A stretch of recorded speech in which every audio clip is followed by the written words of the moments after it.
Hi folks, I'm Alan Watt and this is Cutting Through the Matrix on the 7th of February 2021.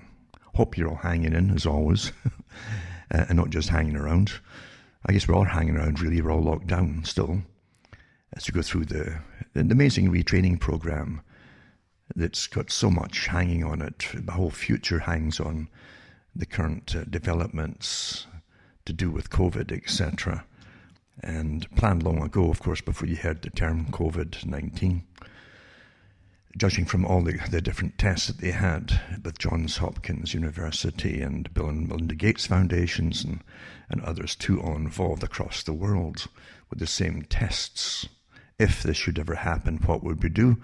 And we're certainly finding out, aren't we? And the first thing, of course, is wartime scenarios, emergency powers, because under emergency powers, there's a war, that is War Measures Act, actually.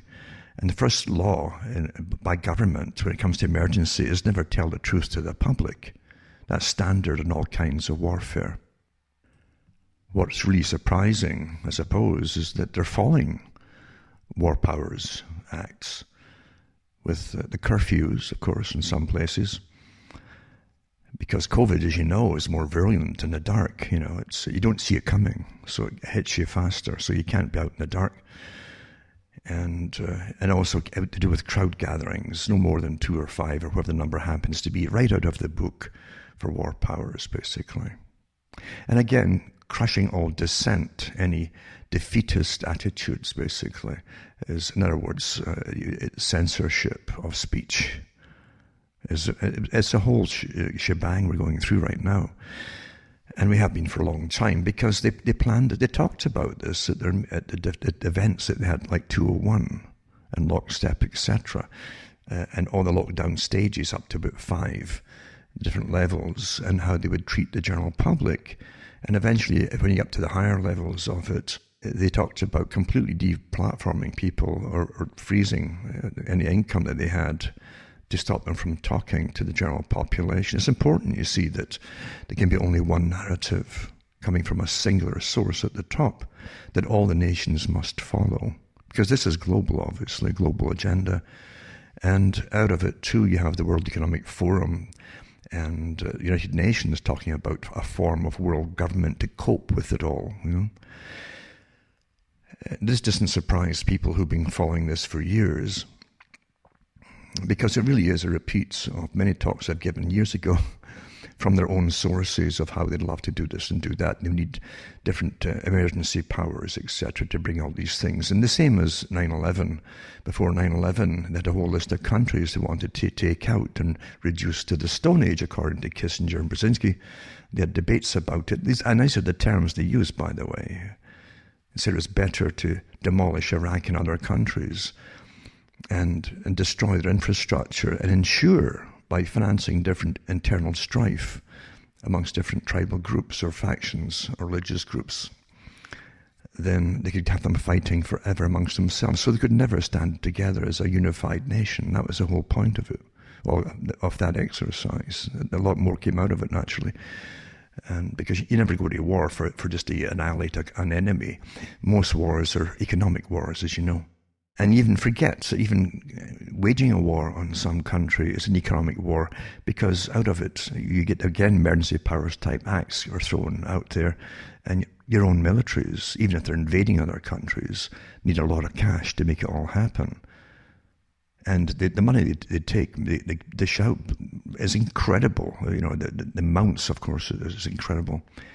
And anyone who's ever followed the Halliburton exercise, when the Halliburton, this big massive conglomerate, went out to supply the troops with fresh drinking water initially and other things added on top of it, multi-billion-dollar industry.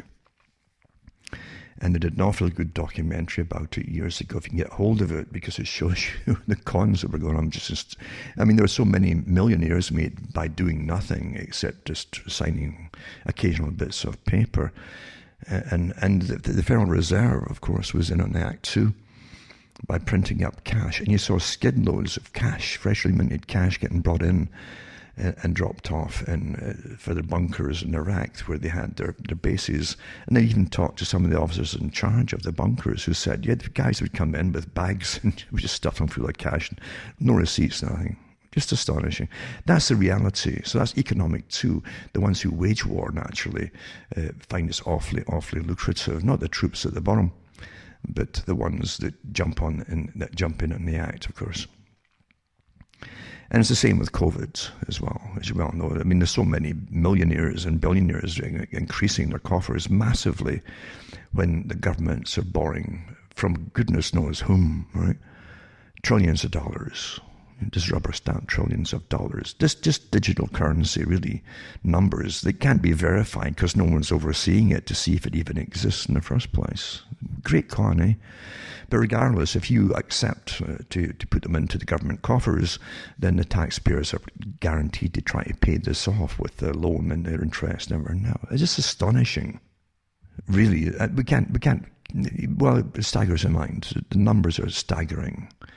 And economies, again, economic warfare is, to shut down nations under economic warfare. You make them pay for everything. All the money is getting borrowed, you have to pay back over many generations, or your great-great-great-grandchildren, if you even have any, if you're still able to have them after all this lot. But the amount of money has been made by people who were all behind this from the beginning and in on the planning of it is just astronomical, really. Just like it was at Halliburton too. And it doesn't surprise me because we live in a completely fake reality. We're taught to be, as I've said before, to stay naive, Your ability to really excel at school by using your own mind is completely stunted as soon as you walk into school at the age of 5 or whatever it is. And then you're given an indoctrination to make you sure that you stay naive for the rest of your lives. Really something, isn't it? Rather, it's been perfected too. Most folk really believe everything they've been taught. I can remember in the school, I don't know what age, I think it would be 6 or 7, and there's a teacher talking about Robert the Bruce, And all you know about Robert the Bruce is he lost a few battles, you see. They never told you at the time that he was really Norman. He wasn't Scottish. There were Norman families still, they all came in with the Norman invasion. Went through England and Scotland, and he was Robert de Brucy, you see. I had to find out myself by going to the adult library. And they did have great libraries in the main towns you could walk to. So anyway, we were taught in school that he sat there and he says, how am I going to become a king here and overthrow the armies of the south? And he watched a spider. This is the rubbish they taught you. He watched, and who was sitting watching him watching the spider? And he sat and watched a spider that's trying to get up at the side of the cliff or the cave, and had to cross over. I don't know what it was crossing over for to another point, but it was trying to swing across, and it kept falling and missing and all. It had to keep swinging, and eventually it actually managed to swing across this little chasm and get stuck on the other side of it, This is the tripe they taught you. This is what you went to school for. Utter rubbish like that, And it was years before they even touched on any Scottish history, apart from that kind of the ancient history stuff. Years, because it was still very delicate to talk about what happened. There was still a lot of talk in the Highland areas in Scotland of the clearances that they hadn't long finished. In fact, they were still exporting people out of Scotland in the 1940s and 50s and 60s and 70s. But the real clearances had left an incredible impression on Ireland people, whoever was left, because it was a genocide, as well as a deportation of masses of people, but a genocide as well. And it was deliberate, Don't think that in your own time you're seeing kind of Hollywood movie style deceptions and cunning and Machiavellian techniques being used. The techniques are ancient with humans. Humans always want, our leaders always want to appear to be, they look at history in advance. They say, how do I want to be perceived after I kill lots of people? And so they think up ways to do it. Kind of like remaking Rockefeller after he had the militias shoot on the tents of the union leaders at the time and their families. He remade them. It was remade by public relations experts. And it suddenly became a philanthropist and a do-gooder, you see. You just misperceived his intentions when he was having a machine gun, you know. But that's what history's always been. And in Scotland, you had to find, again, going into reference libraries, and they asked you, you know, why do you want to see these particular books? Like it was like big, so to always lie to them and sound rather innocent, you know. They could find them at the time. And they actually had statements in the 1700s after the last rebellion that Prince Charles had. And then after Culloden, they had lots of statements about people, what happened with the slaughtering right through the Highlands. You know. You didn't have to be associated with any of the people who participated in it. Maybe it was a smaller fraction of people who actually took part in it all. But just being a Highlander was enough to get you slaughtered and your family. And they made, you know, the troops, unfortunately, in all the eras, take glee. A lot of them take glee in that. Some of them spoke out against it later on. But others took glee in it because you're getting a free hand to slaughter folk. And there's a sadistic enjoyment that some people get on that, you know, when you can see the terror in their eyes. You see it too in the Middle East when you saw the troops smashing doors down on children. You know, everything going loose, so to speak, you know, in their clothing as they wet themselves, etc. Not knowing if they're going to live or die. Same thing in Vietnam. And so there's definitely something that takes a lot of them over. And all nations are the same, you know. These human conditions, and well studied too by the psychologists, can exacerbate it. Sometimes they exacerbate it to make sure there is a big cull. You know.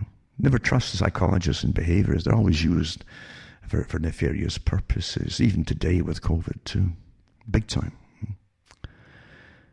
But you find too with the clearances in Scotland, as an example, that they had lots of statements from survivors who watched their families being deported and these old boats, old ships that were rounded up by the London government, that were due for demo. They're already sinking, half of them, and falling apart. And there's supposed to be a voyage supposedly over the Atlantic. And they watched their relatives sinking within sight of the coastline. It had just taken off. You know. So it's the plausible denial, but well, we've supplied this. We had no idea they were going to sink. You understand? That's how things really happen in history. That's how it really is. It's all lies. Humans are the most deceptive characters, especially in leadership positions. And those around them, the coterie around them of experts that advise them. And then the experts that tell us what to think on behalf of governments or royalty.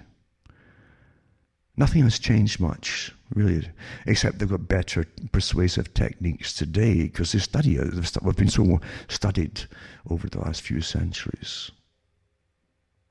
You can pretty well tell what works with, and with real time now too, they can tell what's working on the public with the chit chat in real time on the net, and all their cell phone collection data, etc. All the algorithms can tell in real time who's for this or against that, or whatever it happens to be. And so you have much better persuasive techniques, and they actually call it persuasive techniques now. They don't call it brainwashing. No, that's too uncouth, you know. And once we catch on to what things really mean, the terms they really mean, they change the names, the actual language of it. That's what professionals always do, you know. The first thing you do in any profession is to create a language for the insiders, for the in-group, you see. Be it medicine or whatever, you always change the language. Or psychology and psychiatry are really good for it because they had nothing much to start with, you see. Except sex and Freud, that was it. And so they built upon the rest of it from there. But to create a whole language, a lexicon basically, and of terminology. So only and it sounds awfully important, so that folk would create, my goodness, they don't even know manic depression, right? Manic depressive psychosis. And once enough talk shows mentioned the same term, they changed it to bipolar, you know. So this is what they do when you catch on. Too many folk understand what they mean. They don't like you understanding, because then it's hard to get you to give them the authority over you that they want when you can understand the terms that they're using. And it's the same in medicine. Very exactly the same in medicine as well.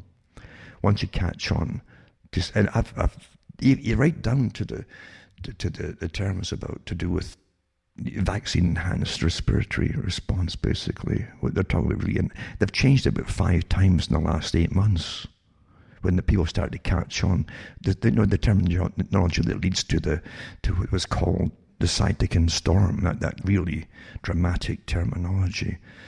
But there's a whole bunch of other terms that they use, but they keep changing them because the folk are catching on, you see. And they want to confuse you with it rather than keep it straightforward. In other words, the vaccine-enhanced response, and you get an over response because of the vaccine once you hit the wild virus, you see, in real life. And then your system goes into overdrive, and basically you'll drown. You'll drown in your own fluids in the lungs as it really enlarges, gets soaked up with extra blood and so on. And so they keep changing it. But it's the same thing with all terminology, say with science, you see. But we never lived in a time, see, most people haven't lived in a time of warfare. Or if they have lived in warfare, there's always been a war on the go across the planet, lots of wars actually. And you've lived in a war that's gone on since about 1991, starting with Desert Storm. It never stopped.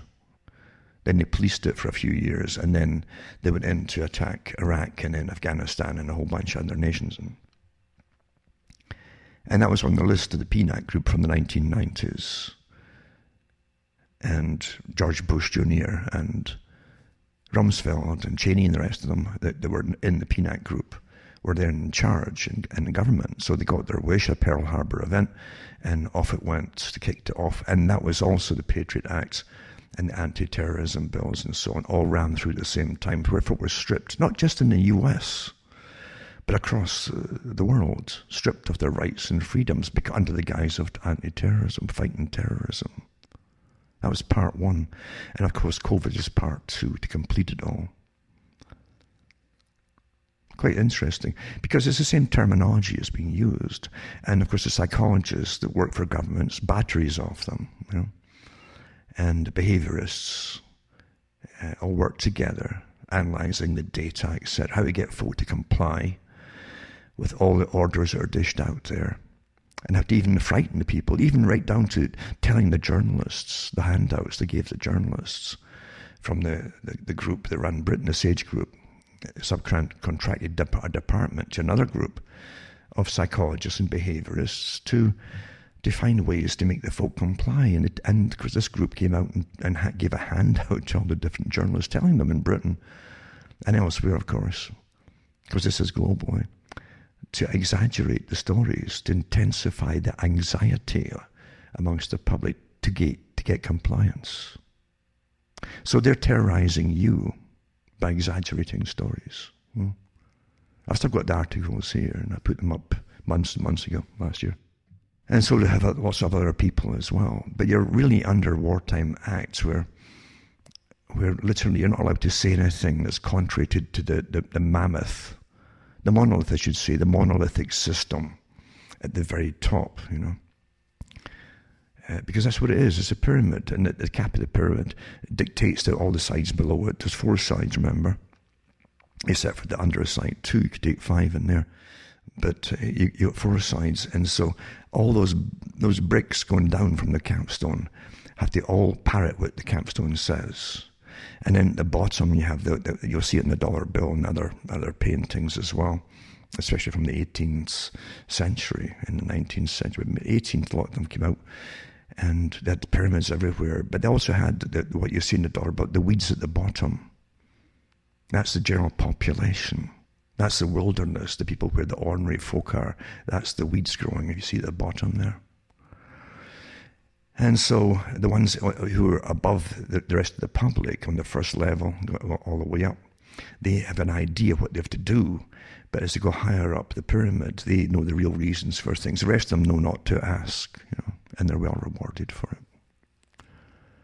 So all information has to be uniform in warfare.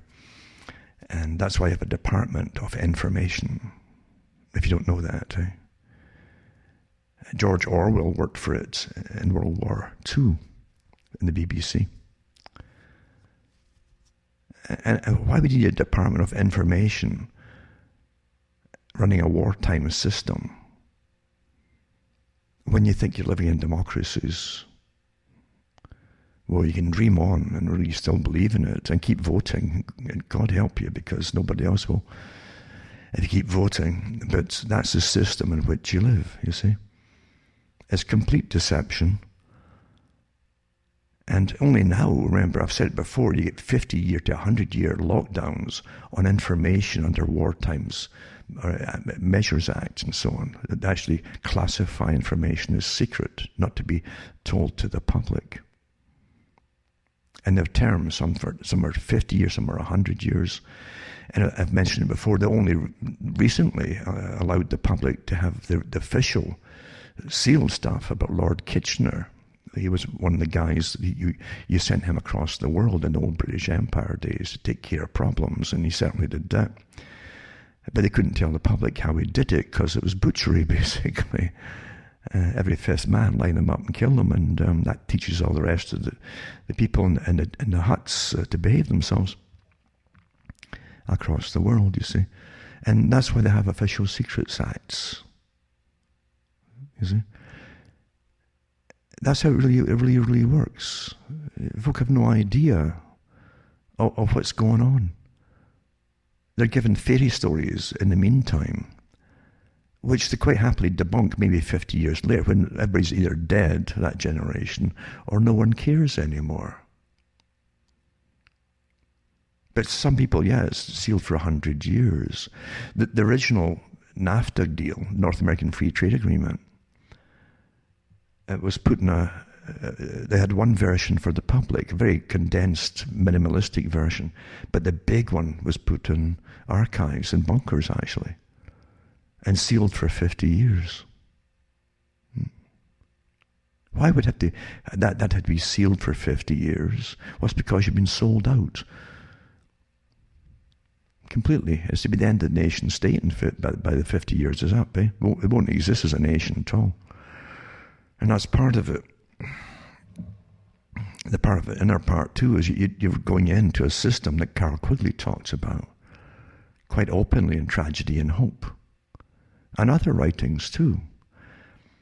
And he was the official keeper of the archives for a couple of 2 or 3 years, and he had access to all the records of the Council on Foreign Relations, the big monopoly system that runs every part of the system of the US, Canada, and elsewhere.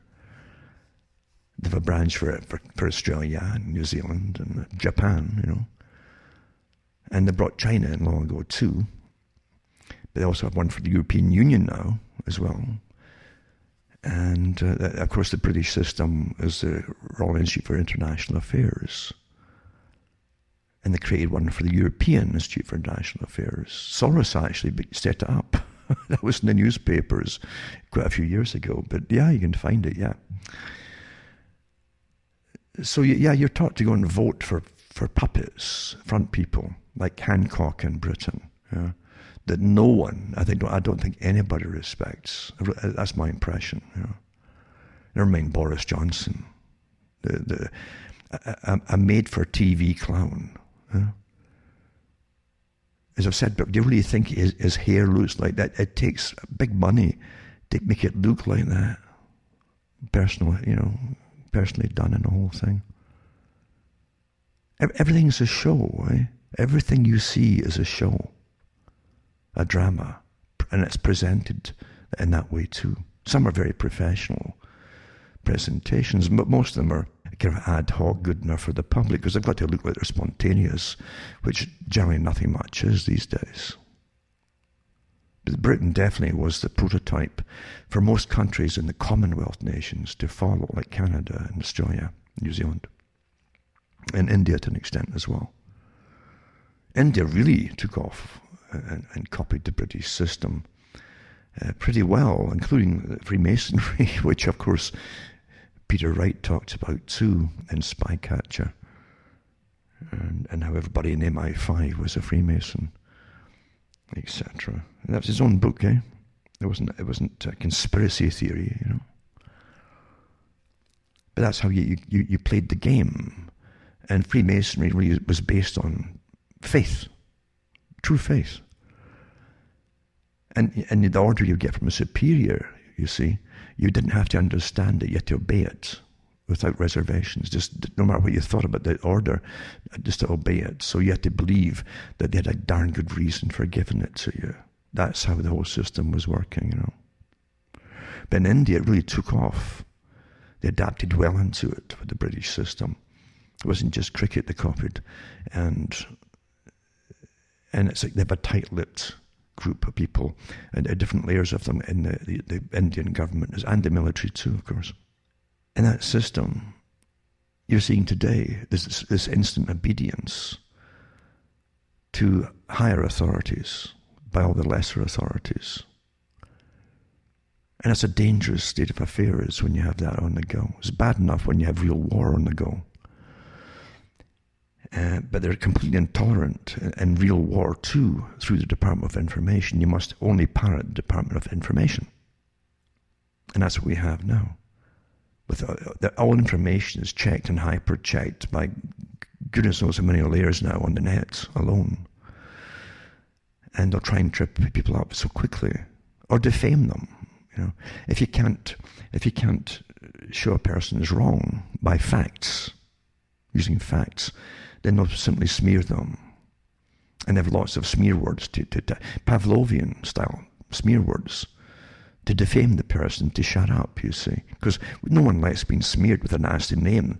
You've taught that it's applied to real monsters, you see. That's how you're trained in Pavlov, with these instant responses, these reflexive responses. Oh, am I really? Oh my goodness, what did I say, you know?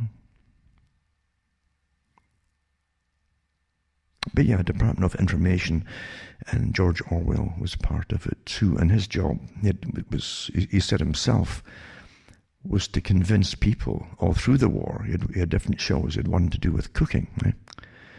Because Britain was on a starvation diet back home. Great Britain, you know, the peasants, if you were wealthy, you didn't lack anything, meat or anything else, during the war. They've had books out since about it by a lot of the toffs themselves talking about it. But everybody else was rationed, you know, maybe 1 egg, 2 eggs a week.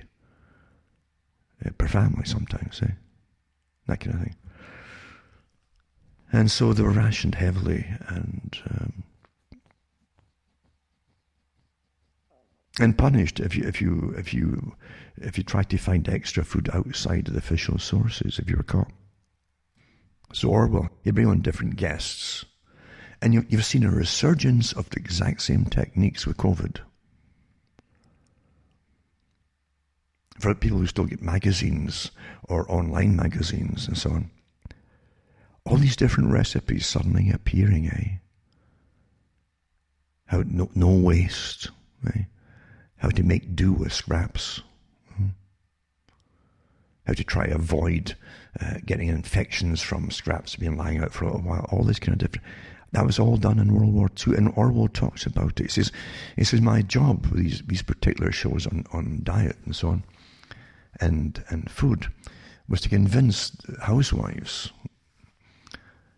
He said, have convinced the housewives. People had housewives in those days, and they generally did the cooking. He said to start to use stuff and convince the housewives and all the people who listened to the program, convince them that the stuff he was telling them to eat was actually better for them than the real stuff, like pork chops and things. And so his job was to lie to the people. That's what he said himself. He lied to the people. That was his job. and tell them it was better for them than what they'd been eating before. Are you hearing the same things again, perhaps? Wars have lots of things to accomplish. More so to change the people in the nations involved internally. That will stay that way after the wars. And Orwell also was in charge of the India broadcast for India, because a lot of Indian troops were across the world too, and involved in the war fighting Japan. And so he was involved in broadcasts to India and elsewhere in those areas. But yeah, convincing people that these things are better for you, and you should be thankful for it, you see. And if you see people at the end of World War II in Britain, they're emaciated, a lot of them. The youngsters who grew up in it had terrible, the teeth would fall out before they were 10 or 12 sometimes. They were very poor, very little calcium in them. They had rickets, lots of them. Malnourishment of all kinds affects you, you know. And malnourishment, by the way, doesn't just affect that generation. It can affect 2 or 3 generations down the road. They're all stunted in growth, which was nothing new to Britain, because Britain was famous for it. The poor man of Europe during the industrial era. The sickest looking populace in the whole of Europe. And they did. They were on starvation wages, industrial revolution, industrial era. On a fixed system, really. It was just astonishing how well it was worked out, how no matter what you worked at, working class, you couldn't get above a certain income to keep you on a starvation level. This is the facts of it, folks. Forget all these Anne of Green Gables type series on TV and Papa, can I have another pony, etc. You know? Forget all that rubbish. You know? The past really wasn't that great for most people. Doesn't mean they're miserably depressed all the time, because people in the worst conditions can have humor, and that's one thing that developed in Britain was humor. In other countries too, where things are bad, humor gets you through. That wry humor, eh? Because you have nothing much else. But yeah, the Department of Information is backed up by force. Because when people in World War II spoke out before the war started, in fact, they're all noted who they were. There's a good documentary called Forgotten Men. I've mentioned it before. Made by people in Britain to do with the effects of World War I. The mass slaughter, the culling of a whole generation, and future leaders, by the way. You know. More happened in World War I than meets the eye. But there's many different tangents you can go off and to see what it actually accomplished if you were an enemy looking at it, you know. Because you must always eliminate a ruling class to take over and put yourselves in there instead, you see, if you're taking over a nation. So there's many interested parties, but Forgotten Men goes through some of the causes of the war and the effects of the war, and they're trying to warn people about another war. What would happen? You know, a little bit 20 years later. That's why they give you 20 years between major wars. You got a new crop of young guys who it's all kind of, it's old stuff. It's like ancient history. Oh, that war that daddy was in or granddad was in. And so they're ready to fill the uniforms and the body bags as well for the next one. And so they're always used for things that have got nothing to do with reality, generally. Now, of course, with so much information declassified about World War I, the real things behind it, all the myths of it, what happened, and the gaffes that were done with it too, have all been exposed for what they were. Lies and deceit. And massive profits for certain huge corporations too, naturally. Other ones too, like Peter Hitchens, gives you the myth of World War II. With all declassified stuff that's been coming out too. But outside of the movies, there were not a single barge was made for the invasion from France to Britain by the Germans. Things like that. It's really astonishing, really. And it's true enough, too. They have all these movies about the fighter aircraft, and that's all you heard during World War II. Orwell had it in his book 1984,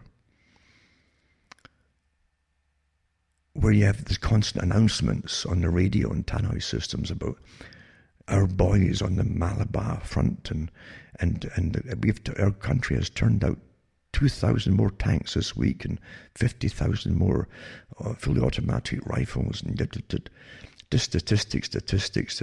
We're hearing the same thing about COVID. So many millions of jabs will be given by May, and we've put out 10,000 today in this one little area here, and 1.5 million this week, etc. It's the same techniques, folks. Doesn't have to be all true. But it's the same techniques to get you involved and believe you're involved. And don't forget, Klaus Schwab said it too. He said it's more like a war scenario, he said, talking about the whole management of COVID. And that's what you heard last year. They're treating it like a war. It's a war on COVID. Huh? You see, you had to get a war-type scenario, just like 9/11 was a Pearl Harbor event, to get the people to knuckle down and buckle down and do what you're told, and sacrifice. Well, there you go. You got the same thing with the PCR tests and the swab tests and so on. We've administered so many thousands of swab tests in this day and in this area that we found X amount of positives and so on. And statistics, all war scenario, eh? To make it seem all the more real, you see. You remember, too, during World War I and II, there were nations on the planet where nothing was happening. Life went on as usual. And for a truly global war, you've got to get this thing involved, the same narrative across the planet. And that's why you've got the WHO and other United Nations organizations all on board with it, because they have their fronts as well. You understand who set them up. The same group, they came out of London, which is the Royal Institute for International Affairs. They came out of the Lord Milner group, Alfred Milner, that really ran what was the British Empire, an area called the British Empire in their days. They ran it. They ran the wars across Africa and different places too. They appointed their own members to be lieutenant governors over those nations, which they had the power. A governor had the power on behalf of royalty, the same powers to exercise in nations. And eventually they created the Royal Institute for International Affairs, private organization with a royal charter to exist. And that's everybody who's anybody is member of that establishment in London, in Britain. They have the Circuit Round Tables societies as well. They run that as well. From the Cecil Rhodes Foundation that merged with them early on. And you also have the Council on Foreign Relations that was well known, still is well known in the States, that was set up by Pratt, the Pratt family. And Rockefeller, of course, who put himself in as president for a while, eventually. But you had Harold Pratt, and they had the Harold Pratt building, I believe. And anybody who's anybody in the States, of any department of government or media, is a member of it, still to this day. And then you got another specialized group that came out of it too, selected from it, and that's the Trilateral Commission and their private group. But way back when they had the Lord Alfred Milner group, around the time of World War I, at the end of all that, they set up the World Bank, the International Monetary Fund. The same group set these up. The Bank for International Settlements, they're all private, you understand. including the Royal Institute for International Affairs, private, a private club. And they set up the United Nations. First of all, it was a League of Nations. They set that up, then the United Nations. So everything that's common usage today, and all know the words and meanings of them and names of them, were all set up by the same group of people to run the world. And it came out of the people who ran the world at that time, who had no concept of human welfare at all. They were empire builders and they had conquest on their mind across the planet. They wanted a world government system. And when they tried to humanize themselves to the general public by giving more open talks on television or radio and then television over the years, they humanized themselves by constantly talking about the need to help people, you see. So they turned from a form of conquistadores to social workers. We want to help people, you see, and et cetera, et cetera, et cetera. Just give us all the right to do so, and the right to lend money out and to demand money in payment back, or land, you know. Because you have land for debt swaps. Still going on, by the way, even now, today, across different parts of Africa. I've got some articles on that. I might put them up tonight as well. But their intention, naturally, just like Rockefeller remaking himself after machine gunning down the miners in their tents, was they want to help. They're philanthropists, really, you see. They're the Perry Masons of the world. They can't sleep. They keep thinking about their clients, the poor souls who can't even pay them, you know. They want to help you. They can't sleep. What more can we do for you, you know? I don't think I've ever seen power, real power, that's benevolent. It goes with the territory. Only the psychopaths seek power, you understand. In every nation, it's all the same.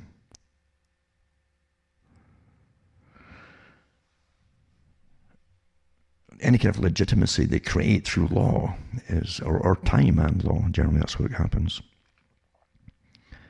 It's for their own benefit, for their own disguise, you know.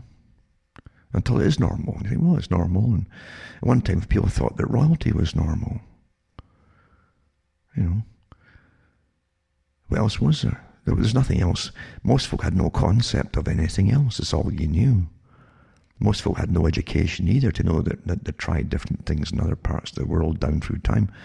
All you knew is there's always been kings and queens, so it's normal, you see. So I never thought about people to get rights and change things. And then when they were given something to change things through the Enlightenment and the gradual unfolding of systems and clubs that had formed, then gradually you had this push for revolution, a world revolutionary movement. Of course there was one. I mentioned before, different people were involved in it, who were either born into it, some of them, like Thomas Paine, and that's where he admitted himself, or you had what people like Benjamin Franklin in America, and then you had other ones in France, of course, and Rousseau, etc., and many, many others. And then you had eventually they formed into the encyclopedists as well, to give their version of what they wanted people to be taught from then on. And actually that's grown ever since then, until we're all taught the same things. Doesn't mean that they're true, or for the reasons that were given either. But you have revolutionary movements are definitely have been around, and then you have splinter groups off of them, but there's always a core one there down through the centuries, with high-sounding principles, but never believed in by those at the top, like liberty, equality, and fraternity. Not that fraternities, you can be in the brotherhood or sisterhood, etc.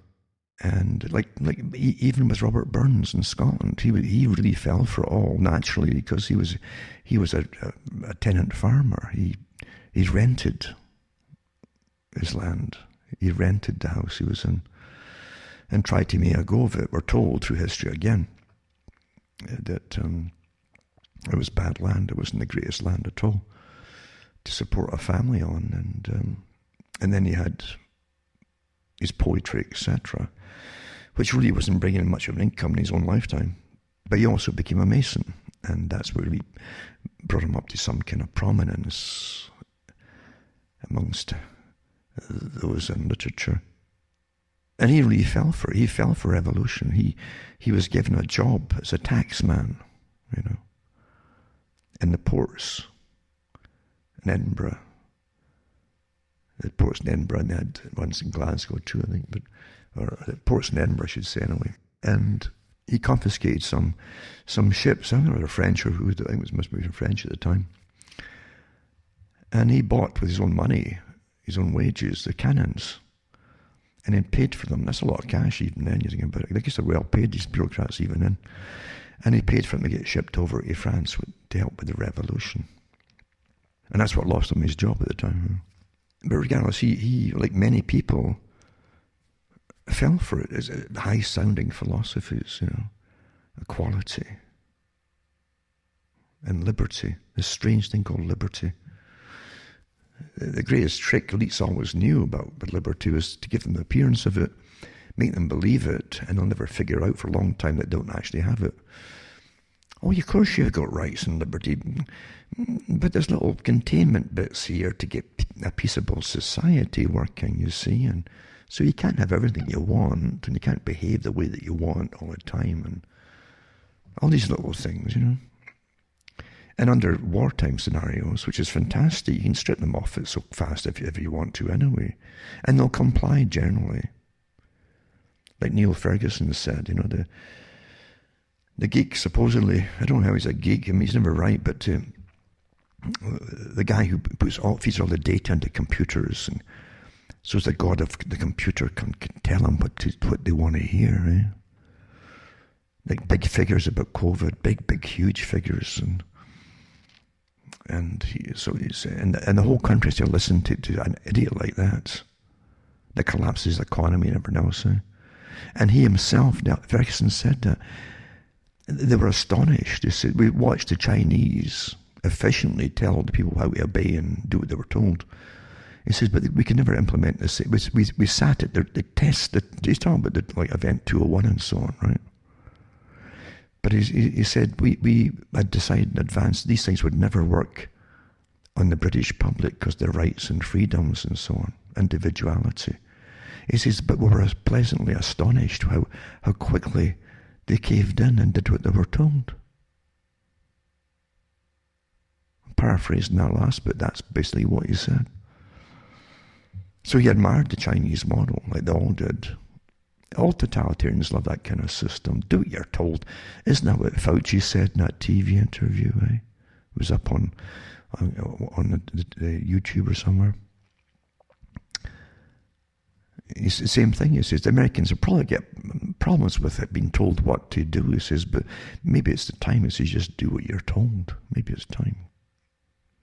So really, having rights and freedoms is illusion, isn't it? Because folk just give it up with first sign of terror. You're all going to die unless... That's how it's done. Over and over again down through history, the same things are dished out there. Over and over. Doesn't take too much. And many have said it before down through time, that people give up all their freedoms immediately if you say that to them. Oh, if you don't do this, you're all going to die. Most will cave in right away, Goodness me, wow. But again, wartime scenarios have a lot to accomplish, like Quigley said. I've said it so many times, you get more done in 5 years of war, meaning martial law systems, emergency powers, changing behavior of the population, than 50 years of peace using propaganda. And don't forget, all sides involved in the war are altered culturally by what they'll adapt to and accept during the war. The populations were kept, as I say, to be very simple and very immature, really, so that people never look beyond the immediate what's happening. They're going to stand back and say, what's the goals of this? What's it supposed to achieve? Who's come out as the spokespeople to push it all? What do they have to gain from it all, etc.? And then you find out that agendas have been sitting on the shelves for years are getting rammed through under COVID. Well, that's no coincidence, folks, at all. Remember, the Great Reset is for this whole century. This is the century, the 21st century, the century of change, the century of transition. This is the Great Reset that they talked about in academia all through the 20th century. They kept saying that the great change, the century of change will be the 21st century.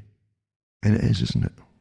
It kicked off with 9/11, anti-terrorism, loss of freedoms, total surveillance, no privacy, no right to privacy, and many other things came out of it, and in a permanent surveillance society.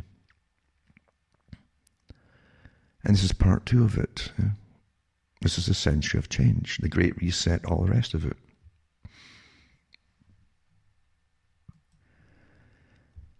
And the agenda for the 21st century is laid out, this basic plan, for the whole century, and it's split up into sections. The next part is 2030, what must be accomplished by then.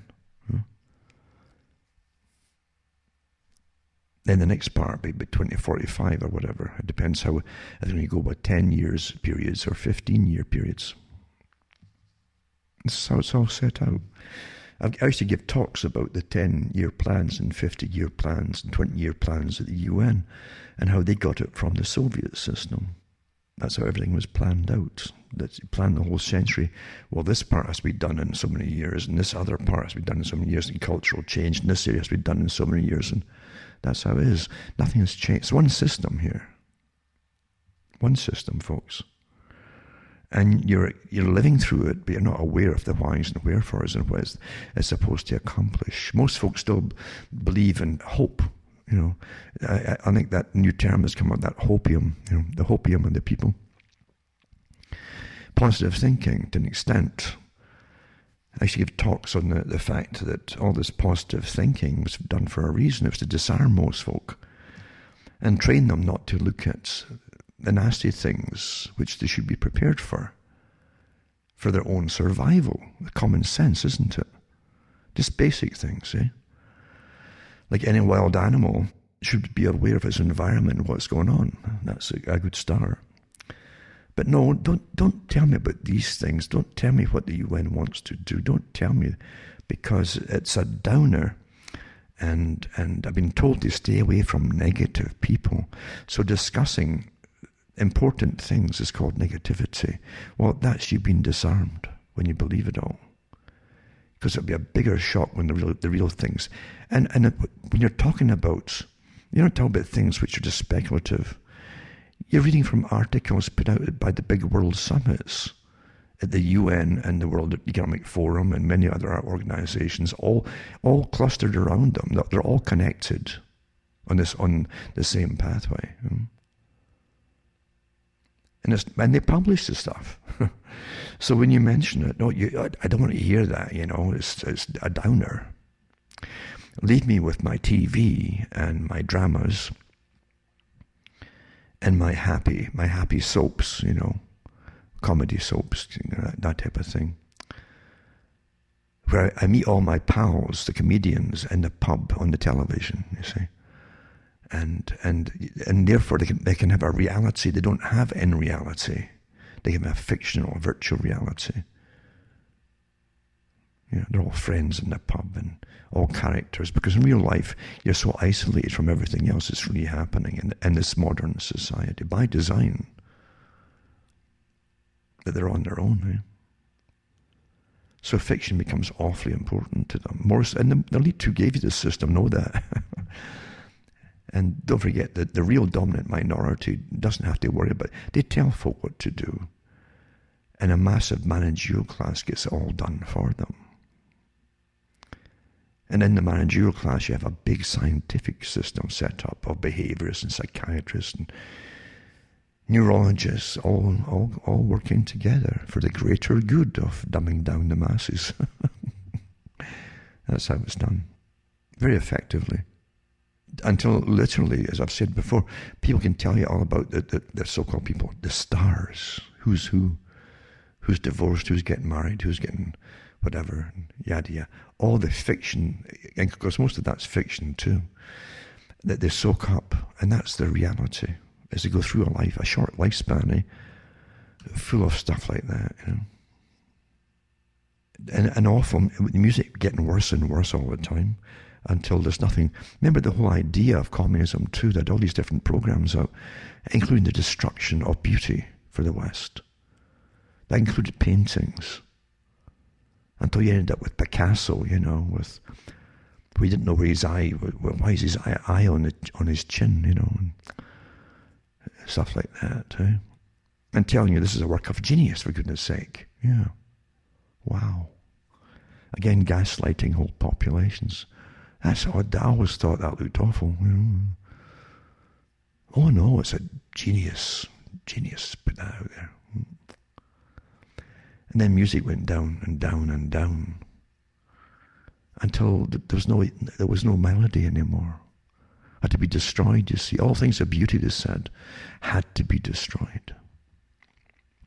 Very effective, isn't it? I'll tell you, this kind of nihilistic electronic music now, just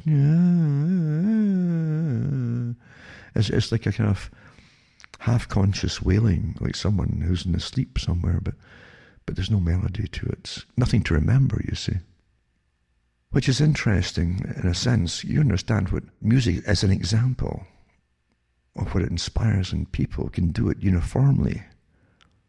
Certain pieces of music. And even pop and rock and so on, with the hook, you have a hook kind of chorus, you jump in one, and folk would jump in, and they might not know the rest of the song, they go, and then they jump in and they sing 2 lines or something, quite happily, all together. This is a form of bringing people together, so there is a kind of unity, you see, and even that kind of song, no matter what the content of it is supposed to be about. So again, once you want to destroy even that, then you've conquered what used to be regarded as culture. There's nothing much left, you see. Culture there's various shared things, shared values, shared likes, dislikes in culture until everything's just destroyed. I mean, the culture is destroyed. When the culture is destroyed, you're gone. You're destroyed. Warfare, eh?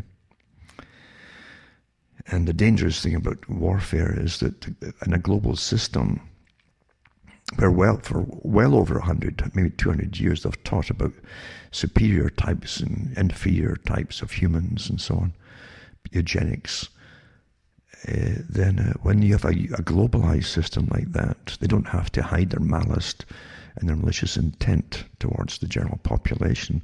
They simply implement it and do it. And that's what we're smelling today. It wasn't so easy when there was no countries they could point the finger to that was watching them as you're watching the other countries. They're watching you. But when no one's doing, when it's a unified system, there's nothing to compare yourself with anymore. When you're all doing the same, on the road to the same ruin, eh? You see some people who catch on to certain things. They get an intuition, an intuitive concept springs to mind, once in a while. They're not sure what it is sometimes, and if the press jumps on them too quickly to glorify them, they can burn for a while and then fail, And that happened to an extent with Marshall McLuhan, who came out with works in the 1960s and 70s in Canada. And again, he questioned perceptions on things. And some quotes are put down to him, like the medium is the message. And that's how it turned out eventually. There's a whole story behind that, because it was in French initially, and the medium turned to be the massage. That's how he initially said it. But it was a message. So the medium becomes the message. So when you're watching television or listening to anything from the media, they're completely involved with themselves. And so the system, the media and the system of the media becomes the message. It's kind of like Hollywood going totally corrupt when you see them making movies about Hollywood, actual fictional movies, or musicals, for instance. The big thing in the 30s and 40s was to get the bare-legged woman, you see. The cultural change, you all make it as a dancer, you see. That was a big message back then, intentional too, as the envelope was getting pushed. But again, they're completely self-obsessed. So they make movies about Hollywood. And the same with the media, until they give media stars, And you get your Walter Cronkites and your Dan Rathers, and rather than what, I always wonder. But anyway, you have these characters that are presented to you as authority figures, and people grew up with them and believing everything they said.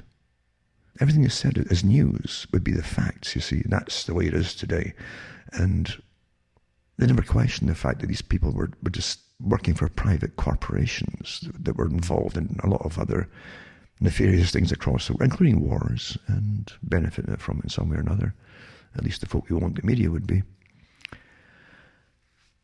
And it dawns on people they're being lied to and misled. They're like the embedded journalists for the Desert Storm. And then into the Iraq War, This endless war, this 30-odd-year war. So yeah, you have been involved in the war, as I say, because over there you don't really see the effects of it so much. But you're being involved and you're paying for it all. And not only that, you're getting masses of migrants coming out of it all too, naturally seeking somewhere and getting directed to come into Europe and elsewhere, by the way, with powerful organizations who also use it like a chessboard or dominoes, knock down one and where do they go to the next place? They're guaranteed to end up causing other problems as they flood into Europe that can't support them right off the bat. Which, it's a total war on the Europeans. Not from the migrants. The migrants get used. I wouldn't stay in a country if it was constantly getting bombed either, would you? Of course you wouldn't. But Marshall McLuhan, he talks about the different systems in which you live. He also talks about the fact that we all know about TV spying on people. When it came out with the ones maybe 10 years ago, and the States and elsewhere, coming in from China. So I think Samsung company initially admitted to the people, that the TVs would be watching you and transmitting it off to whoever you went to, watching you just to see what you liked and disliked, etc. They said. But it got the people quickly acclimatized to having something like that, watching them. Then now you have Alexa, of course, and all the other gadgets that spy on the folk. But it's so convenient. You can tell it what to do, and it does it. But McLuhan talked about these things even in the 60s and 70s. He said to another professor that I met, he said that he wouldn't have a TV set on in his if it was even a tea room. He'd unplug them because he said that there were spy cameras inside them then, inside the tubes, looking out, But anyway, Marshall McLuhan, he had the little jingles he'd come out with to do with things. But he did mention about the music to an extent as well. He clued in on maybe a superficial level, I think, to some of the intent. I don't think he knew all the people behind the cultural industry, what they really intended to do. But he did realize something was going on. And he had a way of kind of condensing realities down into single lines sometimes. And he talked about pop music, and then rock music, early rock perhaps, is tribal chant, he called it. Very appropriate, really, like tribal chant. Because all across the world, youngsters all had their variety, according to their own culture and traditions, of something similar, but different languages, a little bit different here and there. But in a sense, it was true. It's like tribal chant.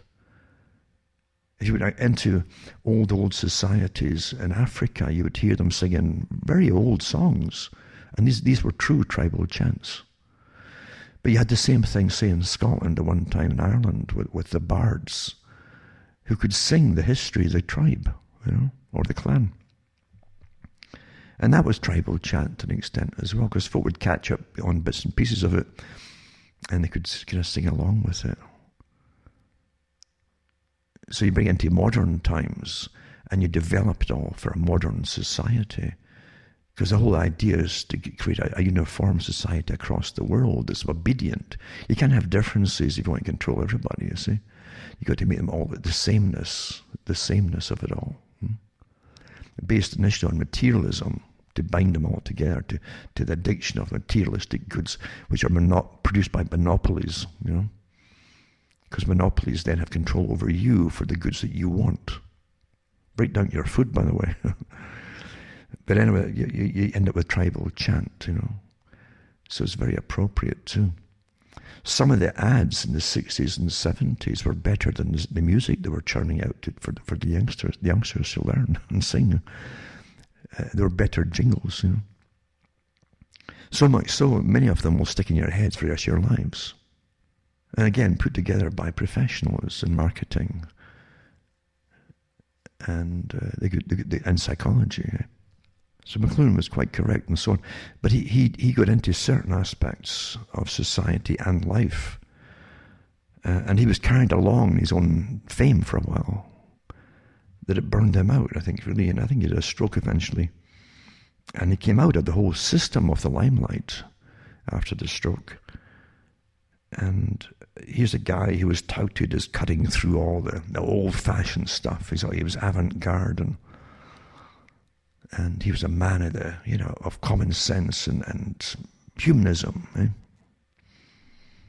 and the sciences, the social sciences. When he went back to Catholicism,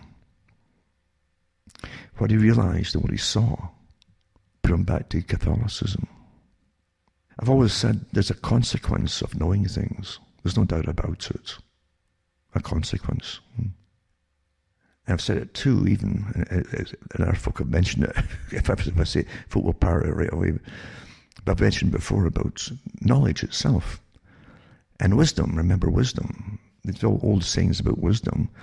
There's a price to pay for it. Of course there is, because the saying ignorance is bliss is true to a great extent. Because it might not make you aware of what's coming down the pike. But they would say to you perhaps, well, if it's coming down the pike, it won't matter if I know it or not. I'll be affected by it when it happens. You see, and you can see, yeah, I guess that's true. But they're happy in the meantime. If they don't know it, they're quite happy, you see. However, if you know about it, you might be able to avoid it. You might be happier then. But the same token, the old saying, and in various holy books, not just, they all have the same basic tenets to do with philosophy of humans and families and peoples. But the one in the Old Testament, it said that with great wisdom comes great sorrow. You can't, it's again the opposites, right? Because great wisdom, you realize you can't have a utopia because human nature is so varied. Human opinion is so diverse on different topics. And you can't force everybody into the same mold. You cannot do it. People will rebel, you see. Some folk will love socialism. They do love socialism. It's all they know, some people. And they're quite happy to go through their lives being told what to do and advised by social workers and professionals who run and manage their lives for them. Others rebel against it. That's human nature. But for control freaks, they've got to make you all the same if they can possibly do it. They force you all to be the same, or else they'll punish you or eradicate you. And that's what comes down to, we're talking about too, so is this uniformity and conformity of the public, because it never goes well in what we know of it in the past.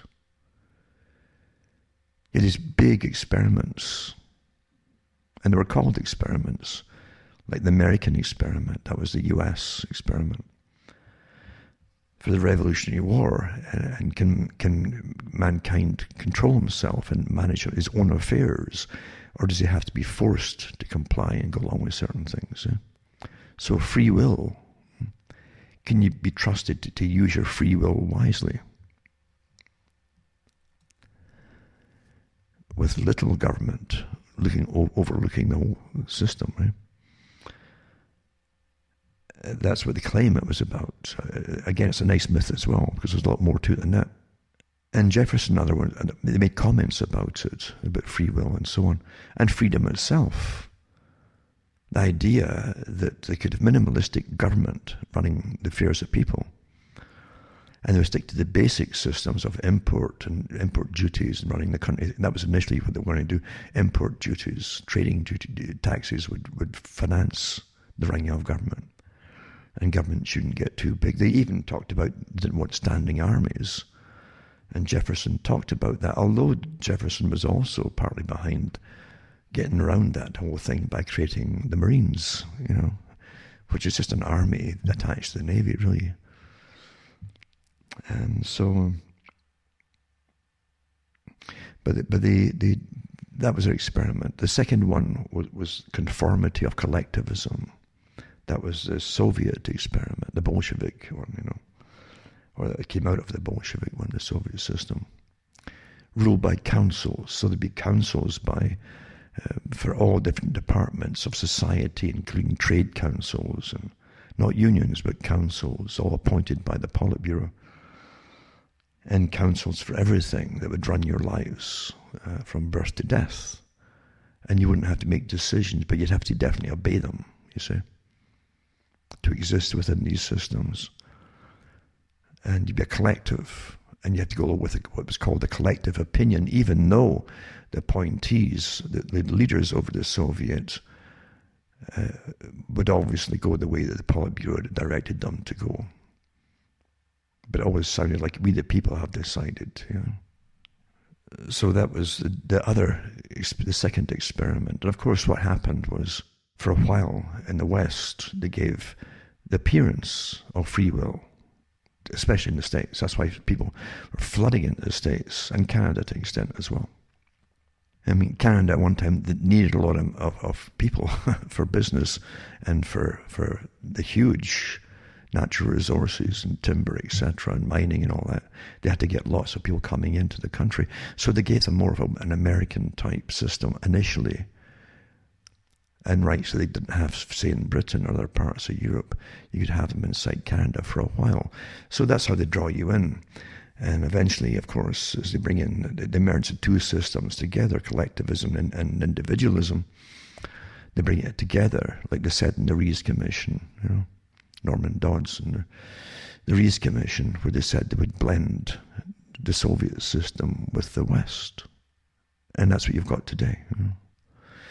But obviously, you're getting further and further into collectivism by the use of warfare techniques. So you have a war on COVID, and so you're in a total national emergency, international emergency, and you go into conformity, right down to the Soviet system of police states, where they're actually advising children now to snipe on their parents, to clipe on their parents. Got some articles about that already. And these kind of they're not officials, you've got security guard companies being employed by governments like Canada, working in airports now, and literally taking people off planes and take them into these quarantine places where they're not allowed to even meet their relatives. It's like prison camps, that's what they're saying. Right? I haven't read too much about it, but what we do know is they're not allowed to even get in contact with their relatives on the outside. This is not freedom. This is not a free society when you get that's happening. And collectivism, totalitarianism always ends up the same way, in massive disasters as far as the population are concerned. When you start forbidding folk to contact people, where you can take people off planes and put them up somewhere in different hotels and so on,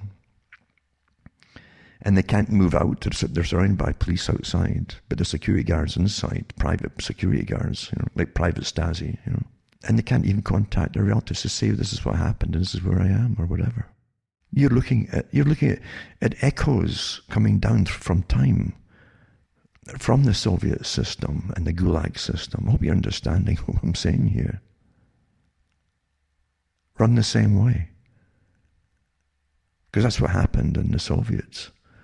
Bloc countries. Folk disappeared at night, grabbed off out their rooms, homes. And Solzhenitsyn talked about it. And it was also used to terrorize the streets, the people. The word spread fast. Did you see what happened last night to the so-and-so family?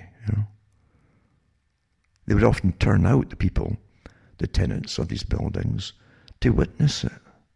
That further terrorized them. And said, well, I guess they must have done something wrong. That's what they always say. Must have done something wrong, surely.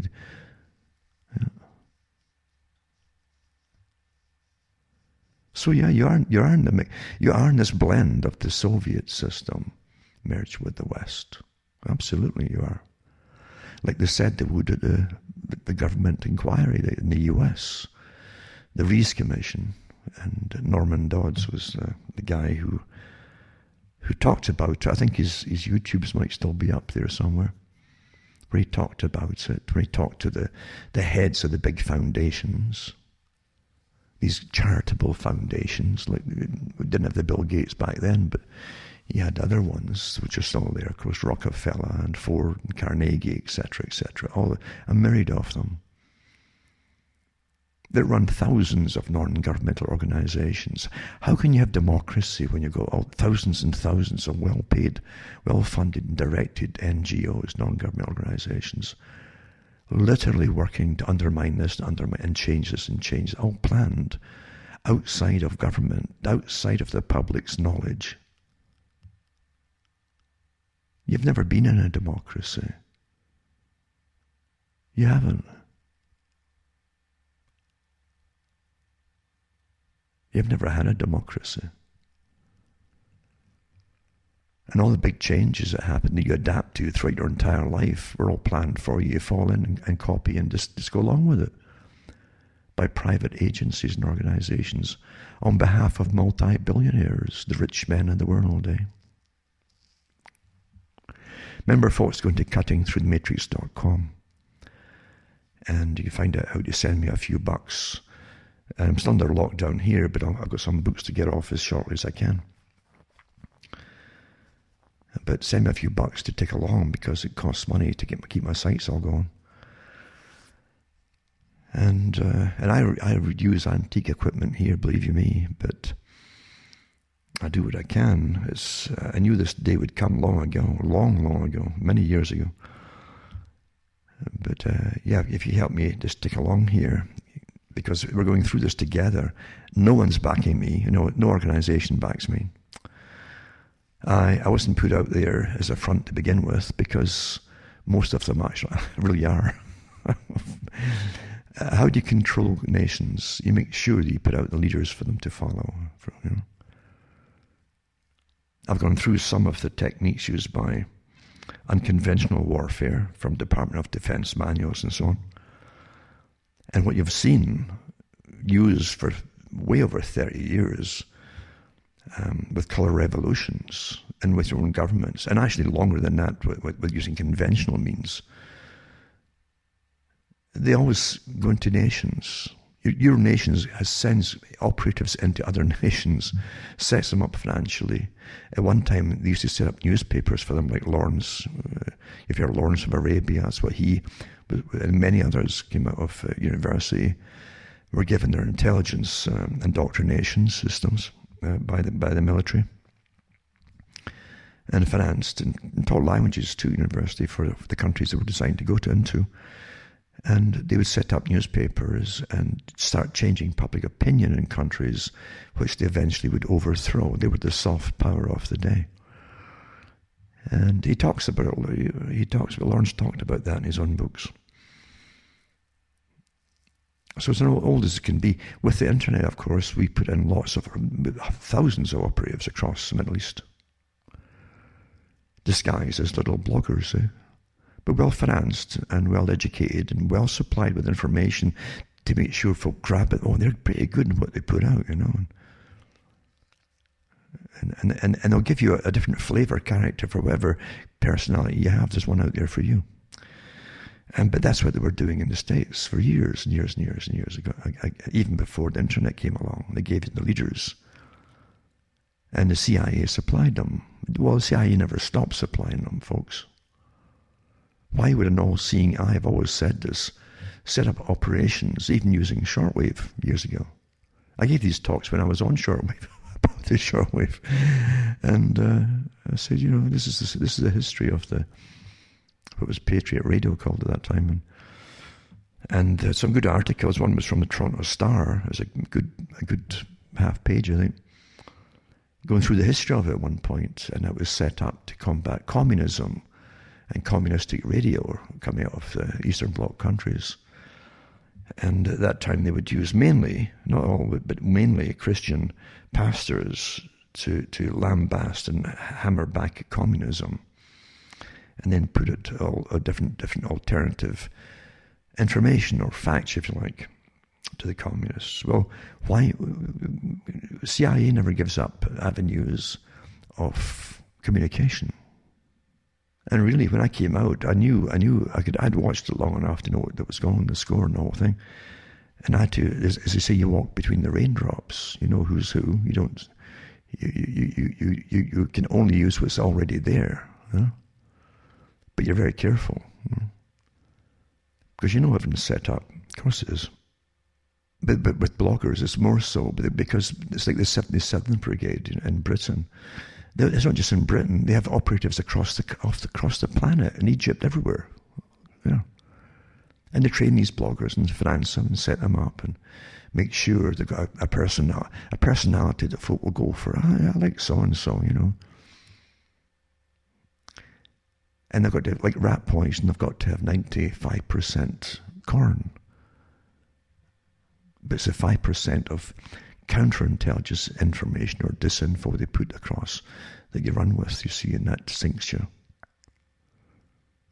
I've watched folk get deplatformed for years, following people who end up, the people who they follow have their own platforms and just keep going. But the avalanches of them go over the edge, parroting the same stuff. And they don't have their own platforms to come back with. I can't think for people, you really can't, And I've watched them remake themselves, the ones who lead you, over and over, as they gaslight you. Oh, no, I was never doing that, Then they remake themselves again as a new champion for the new cause, whatever it happens to be. And folk never catch on. And that's a sad thing too. And I said this would happen with the internet a long time ago. You'd be so swamped with voices. And that's where you are, an overload of data. And just like Rockefellers, when they literally did massive surveys across the US back in the 1930s to find out how many newspapers and magazines they'd have to control to make sure they standardized all kinds of opinions into their opinions from themselves for the whole country. And at that time it was over 30. And all the lesser newspapers and magazines would simply take information from the main ones and copy it too. So that'd be enough to influence the whole nation's opinions. They even put ones out just for bureaucrats and civil servants, new magazines and so on. You've got the equivalents today on the internet for them. Quite interesting to read those ones too. So standardizing opinion is very, very important. but also with counterintelligence, the idea. Don't forget, counterintelligence doesn't come out and just lie. They're the most believable ones because they check to see what the latest chatter is amongst the people. They copy it. They even churn books out about it, like, faster than you can go back and forth from the toilet sometimes. Book after book, and folk never catch on. It's all taken from other people's talks and so on. And then they add their 5% twist in it, the poison. That makes everything ludicrous, the 5%. And so the folk whose material is grabbed to legitimize the person who's counterintelligence gets labeled with the same brush. Oh, you believe in so-and-so. Oh, you're crazy so-and-so. Counterintelligence. And there's lots of that out there today. There's lots of they call them echo chambers. Now, the government has lots of agencies using echo chambers. They create a lot of them. They try again. There may be 1,000 people all saying the same things. These are echo chambers from the same source, you see. But also, and the ones you're following, you'll often find, will occasionally let it slip that they also set up and run hundreds of bloggers. You start to get little bells go off in your head, maybe, when you think about it. And that's what we're living in, amazing systems of control. And then outside of that, you have the deluge of easy blogging, where everybody's getting in the act. And you have an overload, like they said in intelligence agencies some years back. Eventually, you'll get overload of data until most data becomes meaningless. And we're pretty well there, actually. We really are. You have some sites that let multiple people upload on, Just look at the pictures. It's like a zoo. It's like the old tabloids with faces all grotesque or trying to look funny or whatever. But it's like looking at a circus, So we're pretty well there, aren't we? And so what you have to stick to, if you're legitimate, are the basic facts. Where's all this come from? What we're going through today? What's its intentions? Where's the sources of facts from themselves, from the sources? And are they achieving their goals? Where's it supposed to go? And by seeing where it's supposed to go, you'll see where any weak links in the chain of command at the top come from, or where they are. There's always weak links, And you can definitely see from the very well executed and prepared setup for January the 6th at the Capitol building. It was all prepared way in advance by counterintelligence. I think the FBI admitted they had something to do with it too. And they definitely had informants working for them. At least you can say informants. I guess you don't say assets or agents. You'll never get the full truth on anything from government, especially intelligence agencies. But definitely, it was set up because the next part of the plan, as I've said, 9/11 was for loss of rights and freedoms and privacy, perpetual. And this is the next part too, anti-terror. Everybody's a suspected terrorist, especially certain just ethnic groups, for goodness sake. Imagine, you understand where this is going. This does not look well. It's shades of what can get ramped up by totalitarian regimes of the past. We see it happening now too. All the different instruments are there to make it all happen. And perhaps the main target group is the one that could do something about it to stop it or slow it or whatever it happens to be, or divert it off. Maybe that's why they're so heavily accused of all the world's ills.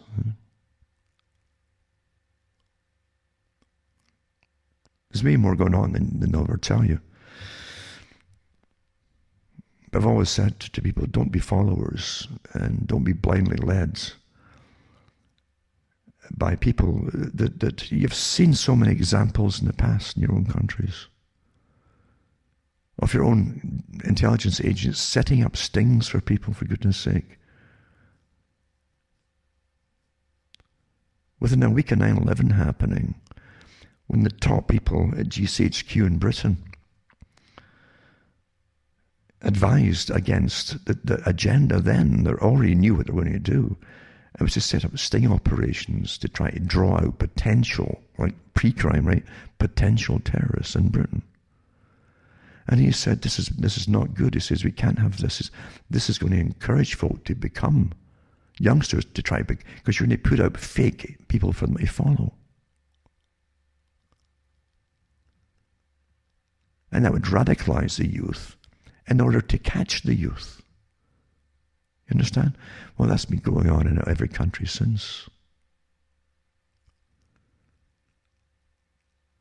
The fact that intelligence, top intelligence officers in Britain knew that and were disregarded means that there's a bigger agenda at play. And it's, of course, it was always meant to be widened into domestic terrorism.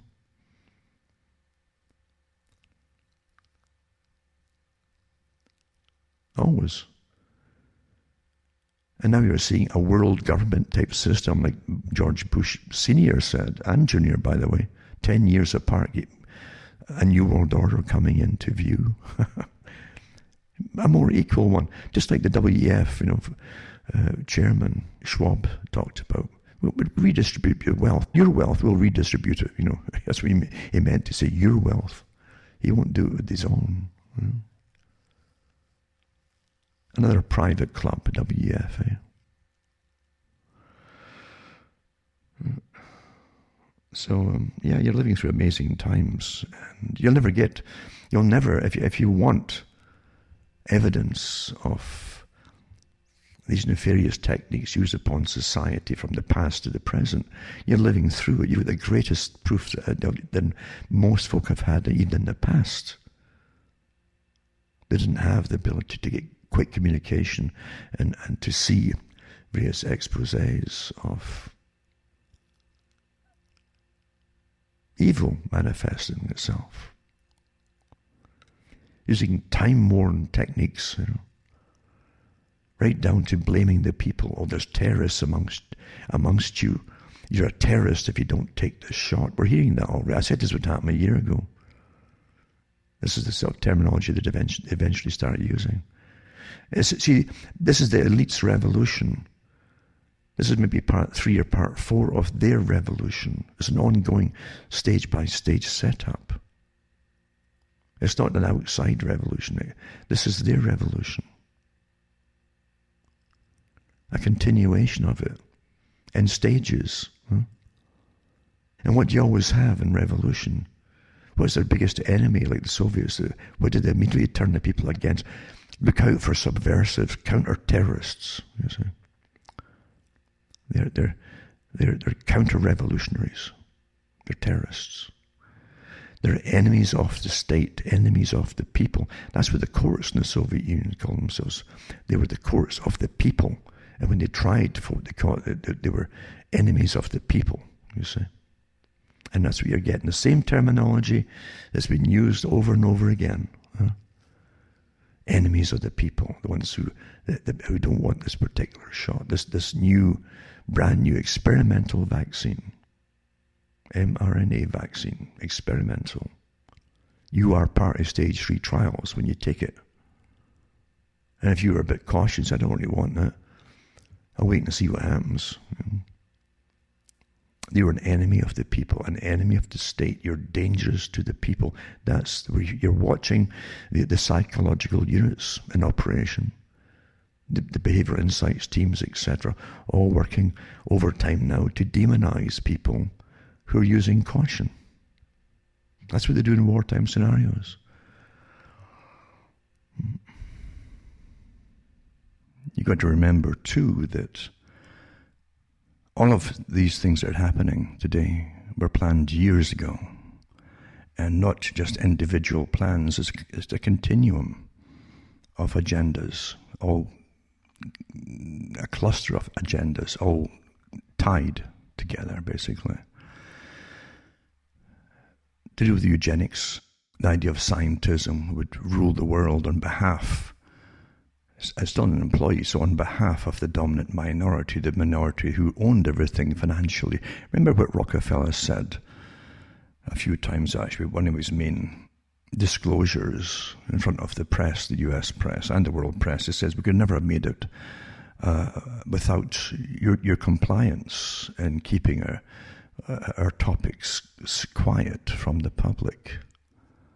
You know, I'm ad-libbing there, but that's what he said. It's after one big meeting. I can't remember if it was a Bilderberg or which one it was.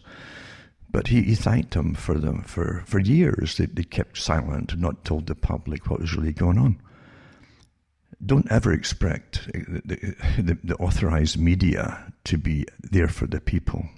It's never going to happen. It never has happened in the past. And it never will for the future. They are owned by those at the very top, the ones who own the banks. I'm not talking about bank managers, I'm talking about the ones who own the chains of banks and central banks. They're owned, folks. And the bankers to the world, etc. They're all owned. And they also have their money invested in all the control levers, such as media of all kinds, etc. And the internet and Silicon Valley, with all of its algorithms, the NSA, and the countless other, the myriad of other levels of agencies, all tapped into the same spy organizational systems. They're watching all of us. That all came out from 9/11. You know? And since 9/11 and the war on terror, which is a war of terror, we're definitely in a war of terror today, and the governments have declared war upon the people, using hype, fear, and terror tactics to make them comply into an agenda to stampede along as they're guided as to where to be directed to next and next and next and next and next. That's what you do when you get stampeded. Old techniques. So yeah, you don't ever think the media is ever going to be there for you, right? Brzezinski said it. He says the people will shortly expect the media to do their reasoning for them. He meant their thinking too and their reasoning, right? And folk really do think, oh, if there's anything worth knowing, they'll tell us. Like they've got a duty to tell us. Where's that written in stone? How you're trained to be naive is just astonishing. You can't even get a proper weather forecast from them. In Canada here, I mean, I've had about 1.5 feet of snow in the last day and a half, but the media said it'd be maybe 4 centimeters, you know. This is how they play the statistics game, so they can always bring out the end of spring. This is the warmest winter we've had for 100 years. And this is what they do every year, of course, these days. So they downplay the cold temperatures and they exaggerate the warm ones. We're truly living in a fantasia, yeah? A plan-directed fantasia.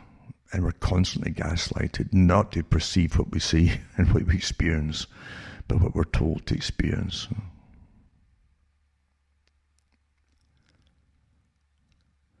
I mentioned it before, the countless studies that are done on the public, sometimes with hidden cameras by psychology departments, universities and so on, are given permission to do this by the authorities, the authorities. If you try to do the kind of spot you by Pete and Tom or something, they'll lock you up. But it's okay when they're going to glean information on how to control us, because they decide how our behavior really works in different situations. But I mentioned before how they've constantly examined people after, say, bank robberies or major incidents that have happened in streets and so on. And you'll often find that they have conflicting stories individually when they're first separated, right? That's why they try to separate them initially and get each person's viewpoint of what they saw. But if you allow them to stay together, a dominant personality within will say, no, and this is how it happened. This is what they'll start to gradually, one by one, jump over to that person's side and go with their perception. This is well understood. Yeah. That's how it works. So we're constantly being gaslighted by the main media, not to see what we're seeing, including the demonstrations last year, right? The demonstrations in the States with fires burning in the background. Whole streets were decimated, actually, burned out like some third world country the next day when you saw them. But you saw the clips that they put up from TV onto YouTube or wherever. You actually see the reporter standing there saying there's nothing much happening, it's fairly peaceful, and there's the fires behind them all burning this, and you hear the windows busting with the heat, and poof, poof.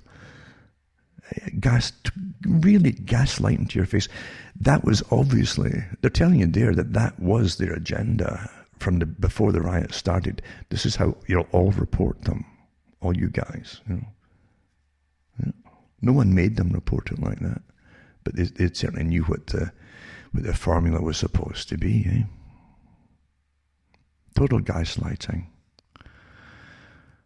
Right down to the beautifully staged people waiting to go into the government building on January the 6th. And the police obviously compliant, expecting it. All laid on in advance, so that photographers could have a field day. Say, these are absolute rioters. There's all these white folk here. That's what they targeted the next day, white folk, What do you mean? All the white folk in the world were not there, folks. And most of them that were there were not inside that building. Yeah. But that doesn't matter. It's wag the dog. It must be true. It's on TV. That's what they showed you. Yeah. All staged. Including who would get in first was all staged. They've even had the FBI come out and admit that one of the leaders, one of the groups there, was involved, in setting up this scenario. He wasn't there. They actually stopped him from going there because he's one of theirs. Was a top informer for them, at the very least. Maybe an agent provocateur. Who knows? So there's nothing you can trust these days, especially on television. It must be true it's on TV, but wag the dog should be taught in school as a classic way of deceiving people. It's well done, It's a comedy too, but it's well done. It's more real than anything. That's how it is done. That's how the folk perceive it. It was on television, it must be true. It's all perception management, you see. You can hire gangs of people to riot if you want to. That's old stuff in the States and elsewhere. And the States have hired folk across other countries under soft power revolutionaries. Numbers, they fill the numbers game for demonstrations in other countries, in Iran and elsewhere. That's how it's done. So you see it done in your own country and you can't fathom it out. But the big boys don't go after them and they don't get arrested. If they do, they're turned loose and the charges are dropped. That tells you all you need to know. But the ones who fell for it in the Capitol building on the 6th of January, the ones who just fell on the darn thing, it saps all of a shame. Absolute shame. Because it was a setup. It was made for TV, literally made for television. And it was to discredit all the other folk that were there just grieving, basically, about losing what they saw as their nation. It wasn't just to do with who got elected. It was to do with the lockdowns, the destruction of the economy, destruction of everything and their values and so on. They've been watching for a whole year. That's part of the reason they were there. Of course it was. And helped along by other forces, obviously helped along, if not led there by other forces. I won't name them, but that's how it works. And folk will still follow the ones who led them. What a shame. And that's interesting too, watching, again, people who led them, or at least encouraged them, maybe even financed them, that whole demonstration there, or meeting, or whatever you might call it, or protest, remake themselves immediately by the professionals behind them. Well, everything's produced and managed, and folk don't realize it. Get to remake their images and so on. And other folk who I think were hoping that Trump was real, even in religious organizations, immediately turned tail as soon as the first utterance came out. Oh, you must be mad after all, talking about Trump, because that came out from the papers that very night of the 6th of January. And they started to think, oh my God, they're going to go after, they're going to purge all the folk that were right-wing. So they immediately turned tail and turned their whole, that jacket's inside out. Well, that's not really us, we're different, you know. And that was something to watch that. The fear in people, eh? We're a world when you're living in fear all the time, and lots of folk are. And that's what authorities want, too, living in fear. Now, there's no lack of evidence, as I said before. There's no lack of evidence from the elite's point of view to do with too many of you. With all the documentaries that came out and books galore that came out from the sources, like the Better Families Bureaus for America, the Rockefeller groups and so on, do with eugenics, better breeding, and of course the racial hygiene that Germany had, where they did go around the hospitals with hygienic people who eradicated the unfit, as they called them. You know, the non-essential types, the people who had hereditary deformities or whatever it was, or mental illnesses of one kind or another. Lots of people get congenital defects from birth, really. Lots of children would be perfect or look fine too. But if the cord went round the neck in the womb, they could be deprived of vital oxygen at the crucial point at birth and so on. And just for a minute or two, that's all it takes to cause damage. So all these kind of, they were wiped out by, again, the practical folk, because science took over in Germany, you see. And scientists rule. No, they can't argue with science. And Hitler did congratulate the West for their research into eugenics. That's where he copied it all from Cold Springs Harbor Group in the States, where they brought in cattle breeders from the Cattle Breeders Association of America to see if they could use the same techniques on breeding better people. And they did the same thing. They started sterilizing the unfit. You see, the people who were poor and ended up on welfare obviously were mentally ill, because that's why they're poor. They're unfit.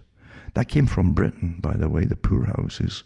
When you read the articles that were written at the time, from books and magazines at the time, 19th century Britain, going into the 20th century, the class system was so rancid. They really talk quite openly about the fact, well, the poor folk are obviously mentally unwell. You know, that's why they're poor. So they should really be eradicated, or at the very least sterilized. It's very probably, hereditary. That's what they said. That hasn't changed, folks. And as science went into the ascendancy, it's more solidified today than ever before. We've had the eugenicists come out over the last few years. Professors in this university, in that university, one in Australia, comes out every so often. And people should just live to 60-odd and die and leave space and not consume so much, so the next generation can get work and take over. And you're getting convinced to die. These are persuaders. These are professional persuaders, people. They're even turning professional persuaders loose on you to try to convince you to take the vaccination. Now, you wouldn't need professional persuaders if you can just come out with the straight facts, all sides of it, of facts. See how far you get. If you had the guts and the okay to go ahead and actually tell people all facts and all side effects and all possible bad effects, leading to death perhaps even, But no, perfectly safe. Of folk who died, nothing to do with vaccinations. All from the manufacturer's point of view, I remember doing articles on Monsanto years ago, had all the patents, you see, on modifying the vegetables, the genes in the vegetables, and adding things and taking things away and all that. And people are complaining too about the side effects of not just that, but also the pesticides that went along, like the Roundup Ready, went along with using Monsanto's products. And the side effects that folk were claiming were coming from the pesticides as well. And they were getting sued and getting off with it too. You're getting actually charged, by Monsanto, and getting put in, having to pay fines, hefty fines and so on. And independent laboratories that wanted to investigate the pesticides and the actual seeds and that for themselves were forbidden by Monsanto to do it because they had the patent rights that no one could publish anything about their products except themselves. That was law. So no one, even for the health of the public, was allowed to investigate and test this stuff in laboratories for years. It's no different than from vaccine companies. They give the handouts. They tell all the governments what to say. Nothing to do with the vaccine, without even checking to see if it. Immediately the person dies after the vaccination. They can tell you within 20 minutes that it has nothing to do with the vaccine. No. Really. And that's good enough for us. This is your freedom. This is the system that you're going like idiots and go and vote for again. So let's get back to 9/11. That was to usher in the terrorism, anti-terrorism, you see, and no privacy. And in America, especially, they had written, at least they'd written into law what their natural rights were, which was self-evident. They put it into writing at least. Have been stripped away. Yeah. And this is part 2 of it, where you're all terrorists. Even if you thought about something, you might be a terrorist. Did you have the right kind of thinking? This is what they're coming down to with the ministries of truth, out of George Orwell, ministry of truth. And then they'll get it out of it. They'll send you to the ministry of love, where they torture you to see what you've been saying. Yeah. And don't forget too, 1984, in the book and in the movie version, there's different movies made on it, but the one with Richard Burton was really well done, where Winston goes to see Burton, who's one of the officers of that class, of the ones who rule, the inner party. And eventually finds, after he's caught and sent off to be tortured, and Burton comes to torture him, he says, because Winston believed that there was a rebellion army, basically, an army of rebels who would overthrow this nasty totalitarian system. And Burton says, and Winston said, well, you gave me the book, the manual for revolution. And Burton said, well, I wrote it. He says, well, not all of it. I wrote some of it. So even the ones that you follow to rebel against are given to you. And their philosophy is given to you to draw you out and use you and catch you all. Ding, ding, ding, ding, ding. That's how it works. People have to really want freedom, really want it. Most folk don't, I think. Most folk really have become accustomed to this form of socialism, this cotton wool from birth to death, in a world where even boys are kind of emasculated. They're not allowed to be boys anymore. I see China, by the way, is putting money towards in programs to make boys into men. I should say that, to make them into real men. While the West is trying to really effeminize them in a sense, at least neuter them. Has been for a long time. Where boys, I can remember when they stopped boys from climbing trees and things, and the things you could do. Yeah, you maybe fall once in a while, but you get over it. It didn't bother you. And that's what young boys used to do. You'd be very active, and you want to build things, do things, go fast, and your bikes, or whatever it will happen to be. And you'd have your little crashes and spills, but you get over it, and this is what you do. Yeah. But now, with the internet too, and the games they play, they're sitting their bum they're sitting their rear end all the time, playing their games. which are addictive, meant to be addictive. So they're never testing their own bodies or their strength or their abilities to run or do anything or climb. It's all done virtually in some game somewhere. And so they don't know. That's the first thing they do in the military. In the military, a lot of people, it doesn't matter what country you go into in the military, you go through a brutalization process to make you standardized. That's what the first thing they do. At least they used to. And you're screamed at a lot, and you comply. You must eventually jump immediately and do what you're told to stop you from thinking for yourself. That's the idea. Just obey, obey, obey. But eventually, too, you find recruits turn into more confident young guys as they learn to climb and do things they never thought they could do themselves. So they're getting confidence in things which they didn't know they could do, you see. And some of them used to come out of the forces and they would be helped getting startup businesses on the go. And they did have the confidence to do things again because they'd learned really that's what it is, confidence, when they're in the military. All countries do the same thing. So regardless of what you've been taught to gain the confidence, you'll have it regardless, and then you can apply it to different fields, you see, with some optimism and knowing you can do it. So there's some pluses from that too. Again, it's a tribal thing, the military, and young guys tend to excel in the tribe. Doesn't matter what ethnic background they come from. That's what Desmond Morris talked about years ago,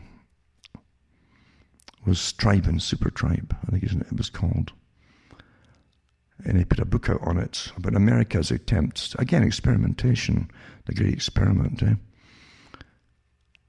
to see if they could combine all the different ethnic groups into a super army, a super tribe, he called it, and to be able to put their ethnic differences behind them, hopefully, and eventually forget, If America was to continue to be the leader or the policeman of the world, as I like to call it, which really meant they were plundering the planet for a few big corporations. Hasn't changed, I should also mention, too, that the people going to the military, especially in the States, are despised by the left wing in Hollywood.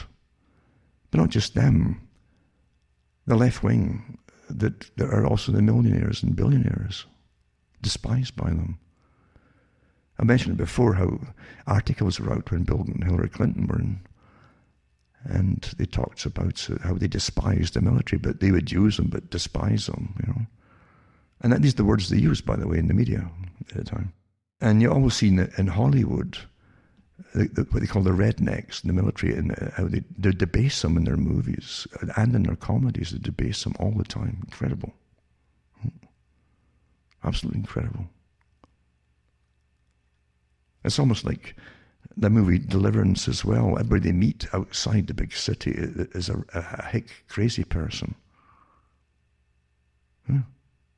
Very telling and inbred, and and even the comedies like it was Mars Attack, was it? A comedy that I couldn't chuckle at all, because there were some other things, but there's a lot of messages hidden into it. Very much so. It's mockery of a system and the people in it too. But there's a scene in Mars Attack where they have to get the troops out to fight these alien invaders, you see. And so it's done like, I suppose it's supposedly a comedy. But then they show you a trailer camp of house trailers.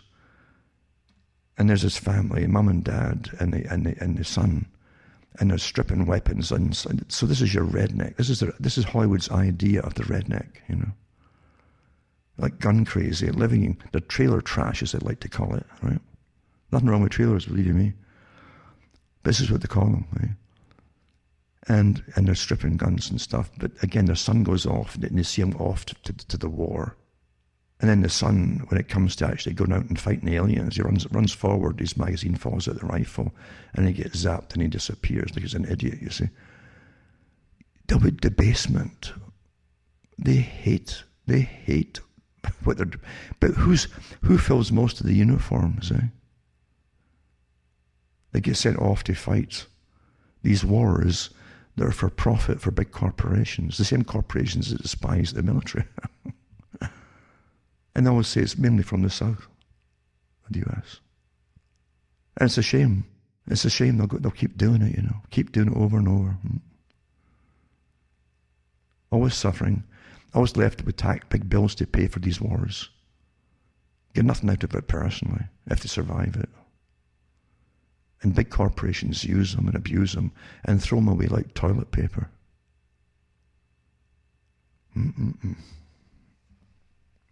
Now here's an article here called "The New Domestic War on Terror is Coming."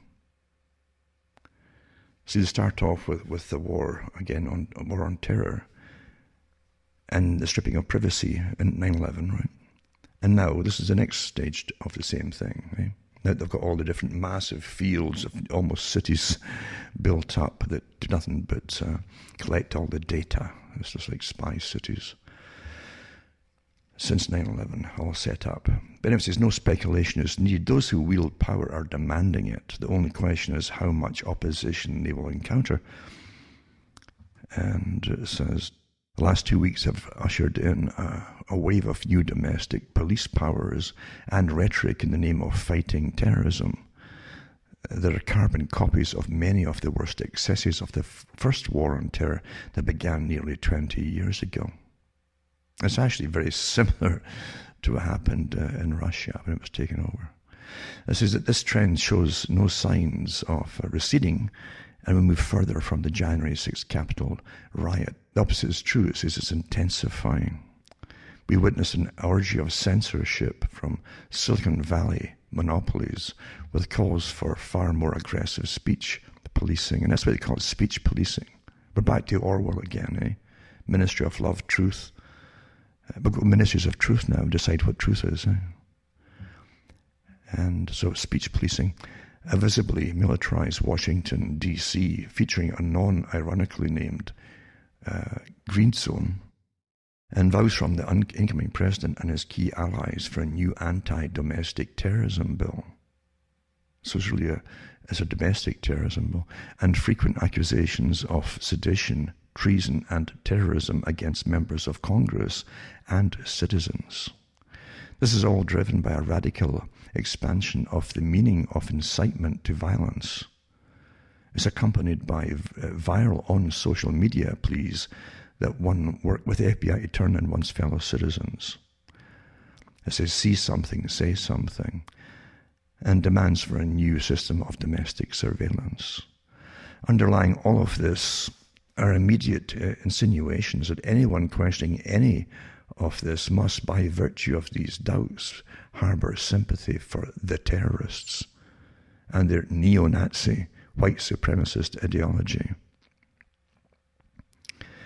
Liberals have spent so many years now in a tight alliance with neocons and the CIA, and isn't that the truth? It's all one group now. That they're making the 2002 version of John Ashcroft look like the president of the old school, the ACLU. The US Department of Homeland Security website touting a trademarked phrase licensed to it in 2010 by the City of New York, urging citizens to report suspicious activity to the FBI and other security state agencies. The more honest proponents of this new domestic war on terror are explicitly admitting that they want to model it on the first one. A New York Times reporter noted Monday that a former intelligence official on PBS NewsHour, that's a public broadcasting service NewsHour, that the US should think about a 9/11 Commission for Domestic Extremism and consider applying some of the lessons from the fight against Al-Qaeda here at home. More amazingly, General Stanley McChrystal, for years head of the Joint Special Operations Command in Iraq and the commander of the war in Afghanistan, explicitly compared that war to this new one. Speaking to Yahoo News, he says, I did see a similar dynamic in the evolution of Al-Qaeda in Iraq, where a whole generation of angry Arab youth with very poor prospects followed a powerful leader who promised to take them back in time to a better place. And he led them to embrace an ideology that justified their violence. This is now happening in America. I think we're much further along in this radicalization process and facing a much deeper problem as a country than most Americans realize. What they don't mention here too is it's a whole history of Al-Qaeda, what it is. Al-Qaeda was set up by the West with its war in Afghanistan against the Russians when the Russians were running Afghanistan. That's what it was. They don't mention that here. It's a pity. And Al-Qaeda really was a term they used for almost like a meeting place in like a cyber thing, like in the radio thing. Al-Qaeda, and they would tune in and talk to each other at the time. That was the meaning of it back then. Then it became more solidified as the West hired mercenaries to use against other nations in the Middle East and so on, in Asia. So is there anyone who, despite all this, still harbours lingering doubts that the Capitol riot is and will be the neoliberal 9/11, and that a new war on terror is being implemented on its name, they'd only watch the 2 short video clips below, which will clear their doubts for good. It's like being catapulted by an unholy time machine back to Paul Wolfowitz's 2002 message lab. It says in the first video, flagged by Tom Elliott, is from Monday morning's Morning Joe program on MSNBC.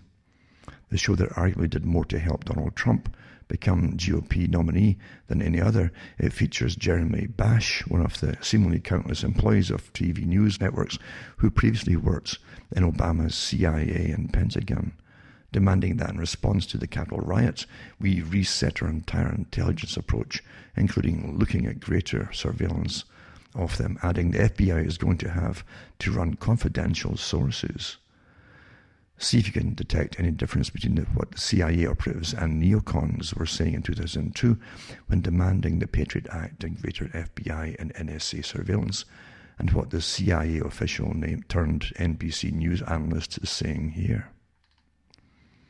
The second video features an amazing declaration from former Facebook security official Alex Stamos, talking to the very concerned CNN host Brian Stelter about the need for social media companies to use the same tactics against US citizens that they use to remove ISIS from the internet. There's the same tactics by the same teams in cyber warfare operatives. In collaboration with law enforcement, and that those tactics should be directly aimed at what he calls extremist conservative influencers. Conservative influencers. So let's use the military. Cyber warfare, which they're already using about the COVID. It says press freedoms are being abused by these actors, the former Facebook executive proclaimed. Stamos noted how generous he and his comrades have been up until now. We have given a lot of leeway, both in the traditional media and in social media, to people with a very broad range of views, but no more.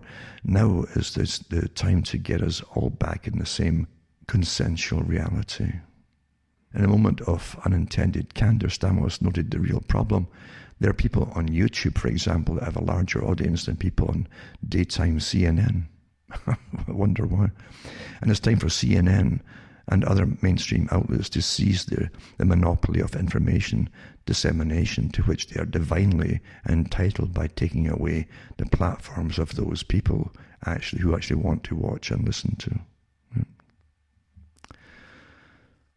So it's true enough, it's monopoly. It's back to monopolization for the mainstream, who literally were falling apart for years. No one was looking into them because we know it's all disinformation. And they've been getting government subsidies for years and years. Well, now they want the right for all data, to give out all data.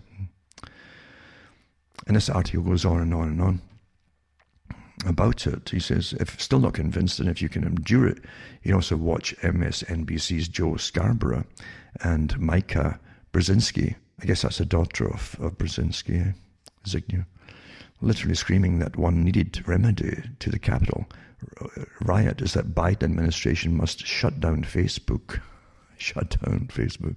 Calls for a war on terror sequel, a domestic version complete with surveillance and censorship, are not confined to ratings-deprived cable hosts and ghouls from the security state.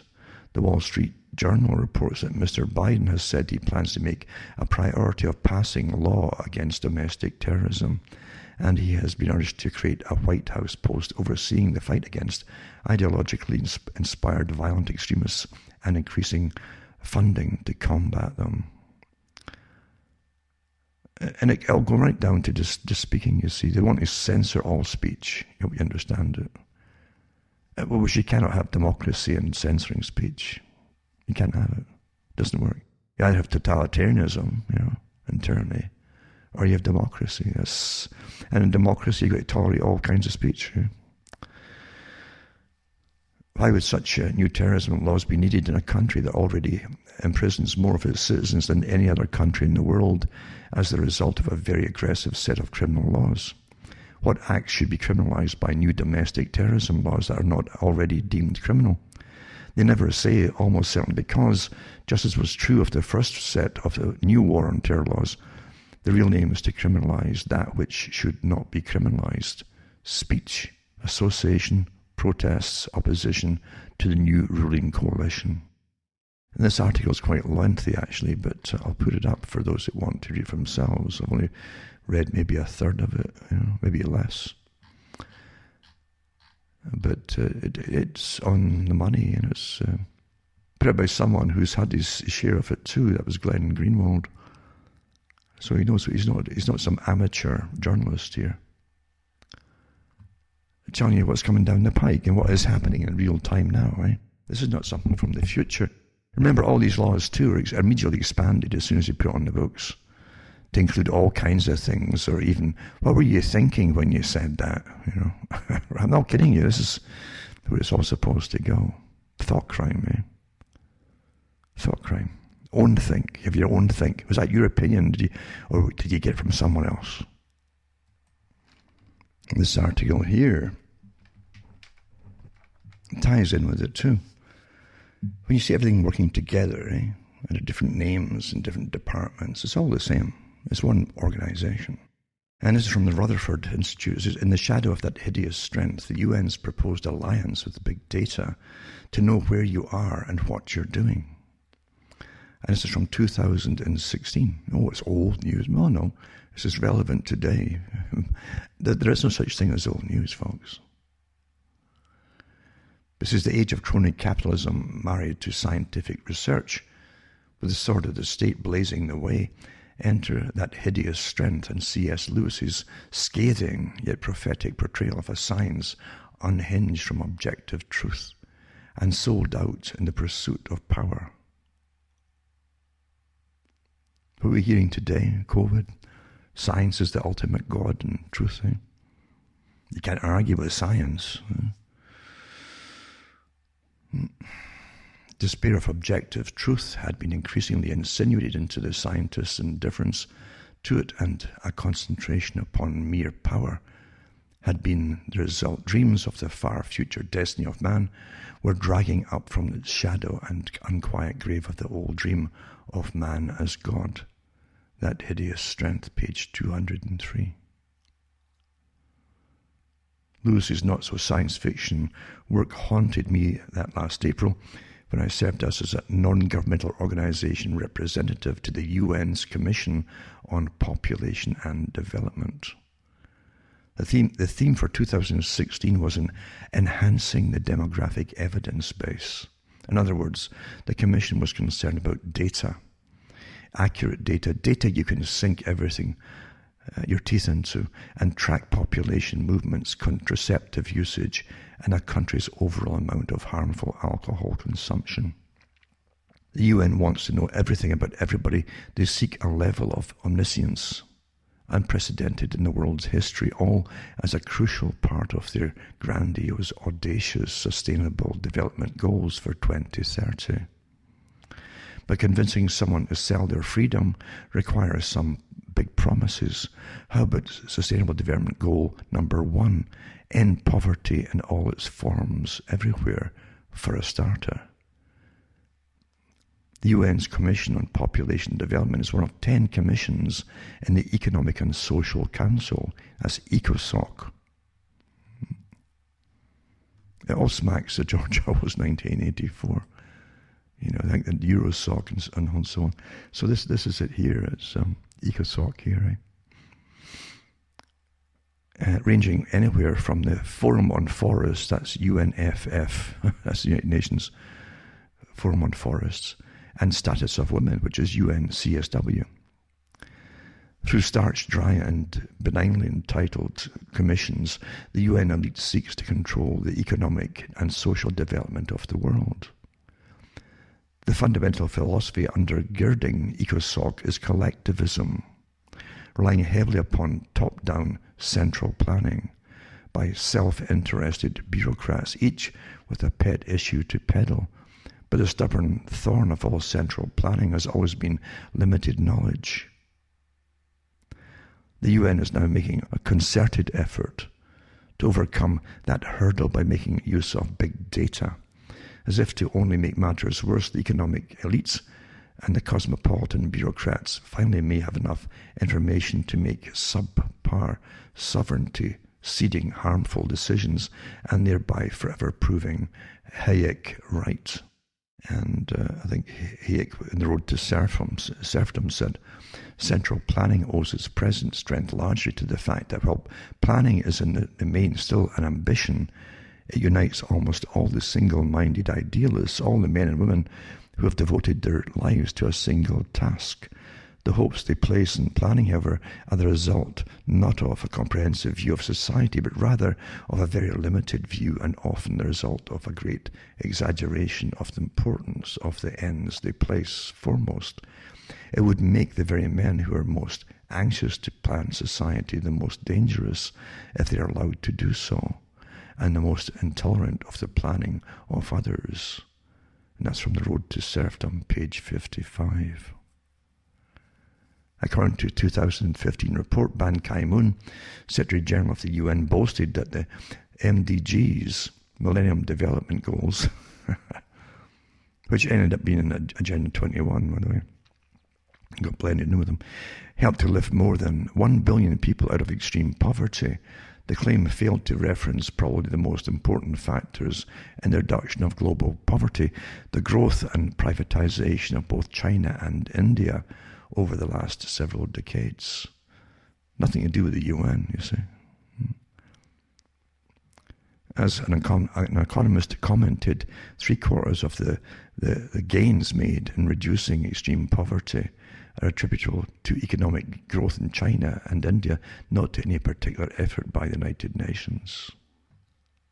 So along with goals of ending poverty and ending hunger, the Sustainable Development Goals, SDGs, seek to ensure universal access to sexual and reproductive health and reproductive rights, which many countries interpret as abortion on demand.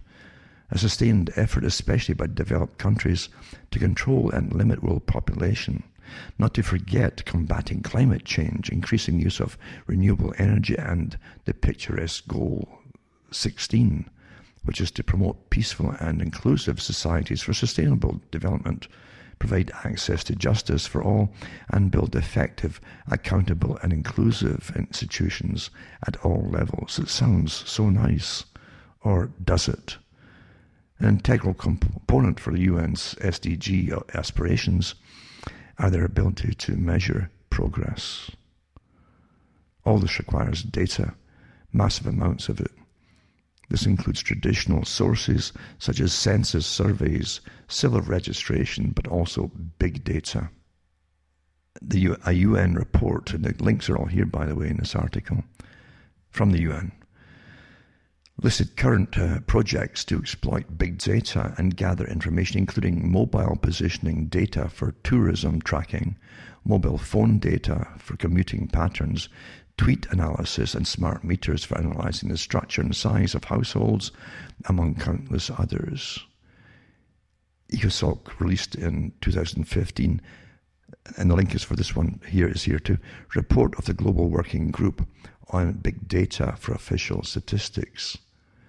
The potential of big data sources resides in the timely and sometimes real-time availability of large amounts of data, which are usually generated at minimal cost. Now, the point of all of this too is the fact the UN, naturally, since it's a front for those who own the world, is talking about your ID 2020, they called it. A big program for ID 2020, for IDing everybody across the whole planet. ID 2020, an ID that'll be on all the phones to start with, you see. At least on the phones, and maybe on paper too for those who don't have the phones yet. But everybody will have to have their ID 2020. Your tracked and traced ID, basically.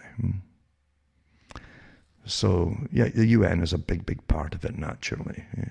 Because after all, it was set up to be a front for those who own the world, to bring in the system of the world that they want the world to be, as opposed to what it was and is in the moment. We're far closer to their goals now, actually. Most folk don't realize what you're living through when you're living through it. This article falls in line with the last couple, and it's from John Whitehead, and he talks about, again, what's happening to terrorism and domestic terrorism and so on. And it's called Enemies of the Deep State. The government's war on domestic terrorism is a trap. We're moving fast down the slippery slope to an authoritarian society in which the only opinions, ideals, and speech expressed are the ones permitted by the government and its corporate cohorts. In the wake of the January 6 riots at the Capitol, domestic terrorism has become the new poster child for expanding the government's powers at the expense of civil liberties. Of course, domestic terrorist is just the latest bullseye phrase to be used interchangeably with anti-government, extremist, and terrorist to describe anyone who might fall somewhere on a very broad spectrum of viewpoints that could be considered dangerous. Watch and see, we're all about to become enemies of the state. In a déjà vu mirroring of the legislative fallout from 9/11 and the ensuing build-up of the security state, there's a growing demand in certain sectors for the government to be given expanded powers to root out domestic terrorism. The Constitution be damned. If this is a test of Joe Biden's worthiness to head up the American police state, he seems ready. As part of his inaugural address, President Biden pledged to confront and defeat a rise of political extremism, white supremacy, domestic terrorism. Biden has also asked the Director of National Intelligence to work with the FBI and the Department of Homeland Security in carrying out a comprehensive threat assessment of domestic terrorism, and then to keep the parallels going. There's a proposed Domestic Terrorism Prevention Act of 2021 introduced after the January 6 riots, which aims to equip the governments with the tools to identify, monitor, and thwart those who could become radicalized to violence. Don't blink or you miss the sleight of hand, it says. This is the tricky part of the deep state's con game that keeps you focused on the shell game in front of you while your wallet's being picked clean by ruffians in your midst. It follows the same pattern as every other convenient crisis used by government as an excuse to expand its powers at the citizenry's expense and at the expense of our freedom. As investigative journalist Glenn Greenwald warns, the last 2 weeks have ushered in a wave of new domestic police powers and rhetoric in the name of fighting terrorism that are carbon copies of many of the worst excesses in the first war on terror that began nearly 20 years ago. This new war on terror, one that's domestic in name from the start and carries the explicit purpose of fighting extremists and domestic terrorists among American citizens on U.S. soil, presents the whole slew of historically familiar dangers when government exploiting media-generated fear and dangers arm themselves with the powers to control information, debate, opinion, activism, and protests. Greenwald is referring to the USA Patriot Act, passed almost 20 years ago, which paved the way for the eradication of every vital safeguard against government overreach, corruption, and abuse. Free speech, the right to protest, the right to challenge government wrongdoing, due process, a presumption of innocence, the right of self-defense, accountability and transparency in government, privacy, press, sovereignty, assembly, bodily integrity, representative government. All of these and more have become casualties in the government's war on the American people, a war that's grown more pronounced since September 11th, 2001. Some members of Congress get it. In a letter opposing expansion of national security powers, a handful congressional representatives urged their colleagues not to repeat the mistakes of the past. And they said, while many may find comfort in increased national security powers in the wake of this attack, we must emphasize that we have been here before and we have seen where that road leads. Our history is littered with examples of initiatives sold as being necessary to fight extremism that quickly devolve into tools used for the mass violation of the human and civil rights of the American people.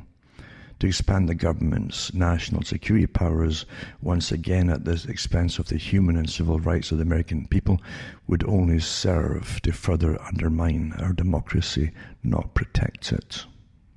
This is cue the emergency state, the government's Machiavellian version of crisis management that justifies all manner of government tyranny in the so-called name of national security. This is the power grab, hiding in plain sight, obscured by the political machinations of the self-righteous elite. This is how government continues to exploit crisis and use them as opportunities for power grabs under the guise of national security. Indeed, this is exactly how the government added red flag gun laws, pre-crime surveillance, fusion centres, threat assessments, mental health assessments, and voluntary confinement to its arsenal of weaponized powers. The objective is not to make America safe again. That has never been the government's aim. And Greenwald explains, why would such new terrorism laws be needed in a country that already imprisons more of its citizens than any other country in the world as a result of a very aggressive set of criminal laws? What acts should be criminalized by new domestic terrorism laws that are not already deemed criminal? They never say almost certainly, because, just as was true from the first of the new war on terror laws, the real aim is to criminalize that which should not be criminalized: speech, association, protests, opposition to the new ruling coalition. So you see, the issue is not whether Donald Trump or Roger Stone or MyPillow CEO Mike Lindell deserve to be banned from Twitter, even if they're believed to be spouting misinformation, hateful ideas, or fomenting discontent. Rather, we should be asking whether any corporation or government agency or an entity representing a fusion of the two should have the power to muzzle, silence, censor, regulate, control, and altogether eradicate so-called dangerous or extremist ideas. This unilateral power to muzzle free speech represents a far greater danger than any so-called right or left-wing extremist might pose. The ramifications are so far-reaching as to render almost every American an extremist in word, deed, thought, or by association.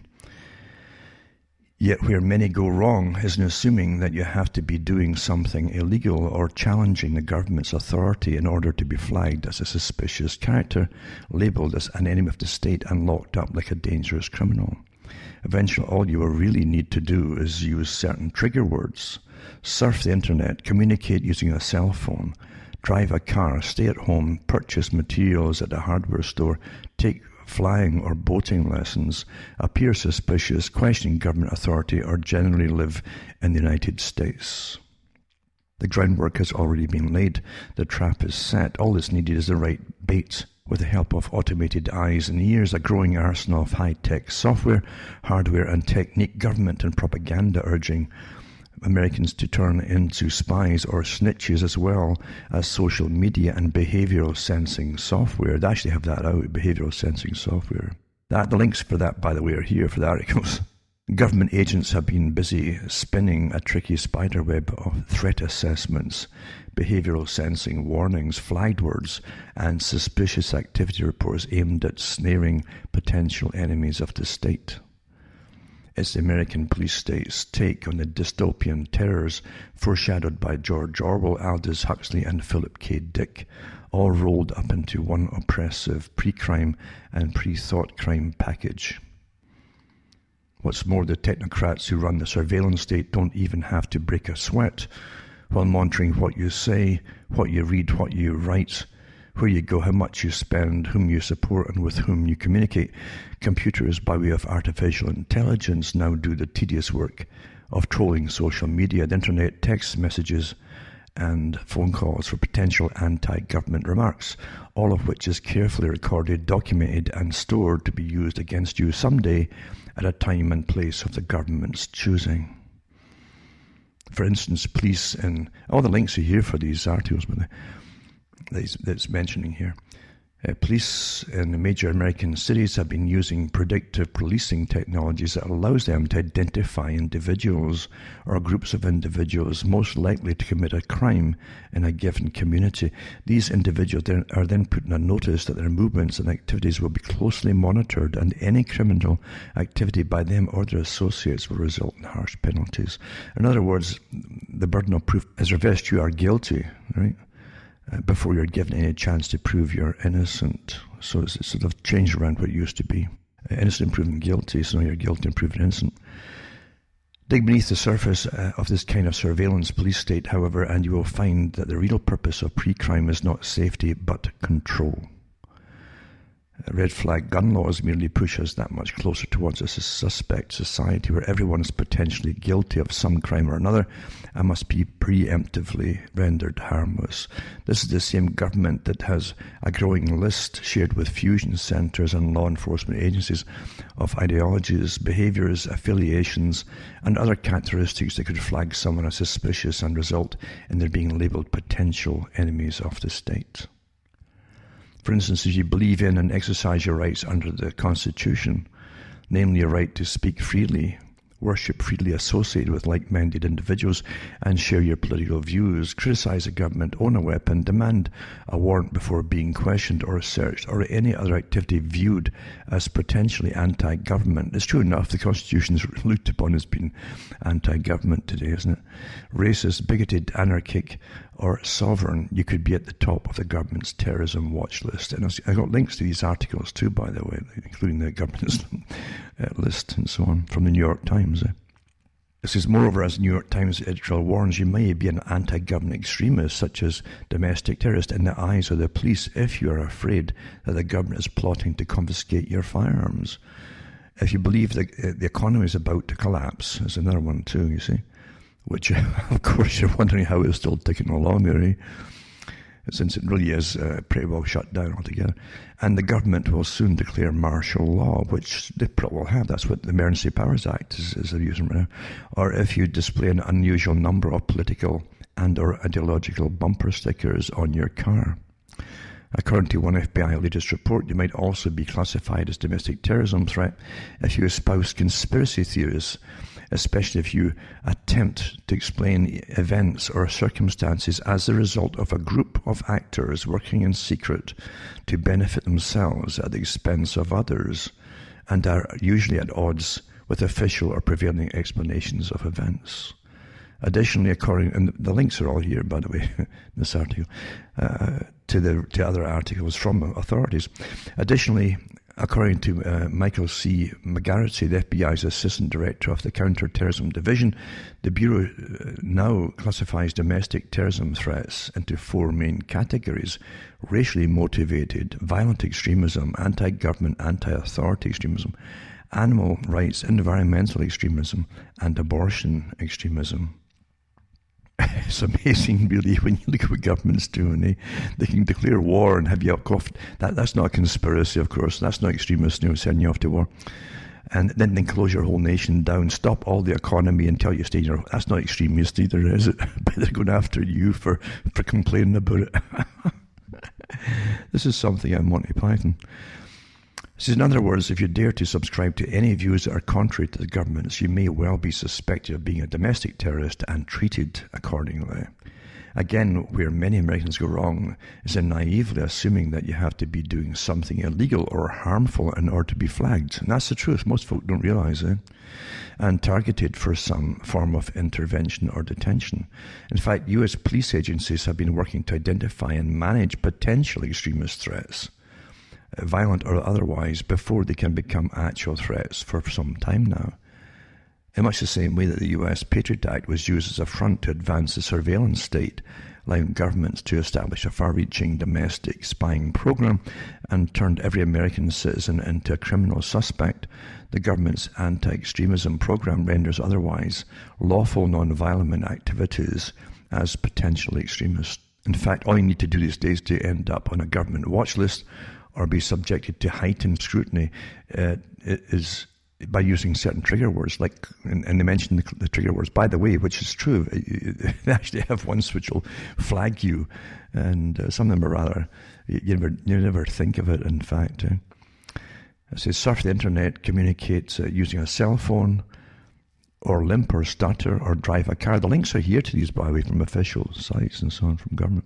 Stay at a hotel, attend a political rally, express yourself on social media, appear mentally ill, serve in the military, disagree with law enforcement official, call in sick to work, purchase materials at a hardware store, take flying or boating lessons, appear suspicious, appear confused or nervous, fidget or whistle, or smell bad. Be seen in public waving a toy gun or anything remotely resembling a gun, such as a water nozzle or remote control or a walking cane, or stare at a police officer questioning government authority, or appear to be pro-gun or pro-freedom. Be warned, once you get on such a government watch list, whether it's a terrorist watch list, a mental health watch list, a distant watch list, or a red flag gun watch, there's no clear way to get off whether or not you should actually be on there. You will be tracked wherever you go. You'll be flagged as a potential threat and dealt accordingly. This is pre-crime on an ideological scale, and it's been a long time coming. It's all been here years ago.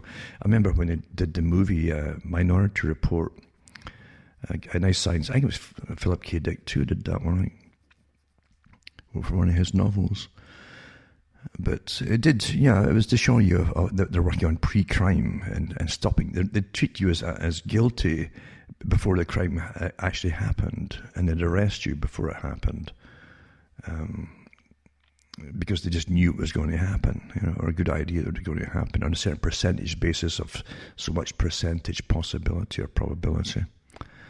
And they're actually working on I remember when it came out in the movie and folk talked about it, and it came out in the media, and they would discuss it too, and then they go into they realize the FBI is actually working on programs like this right now, etc., etc.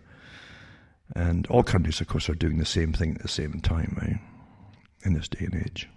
It says, to add to that, add tens of thousands of armed surveillance drones and balloons are beginning to blanket American skies, and facial recognition technology that will identify and track you wherever you go and whatever you do.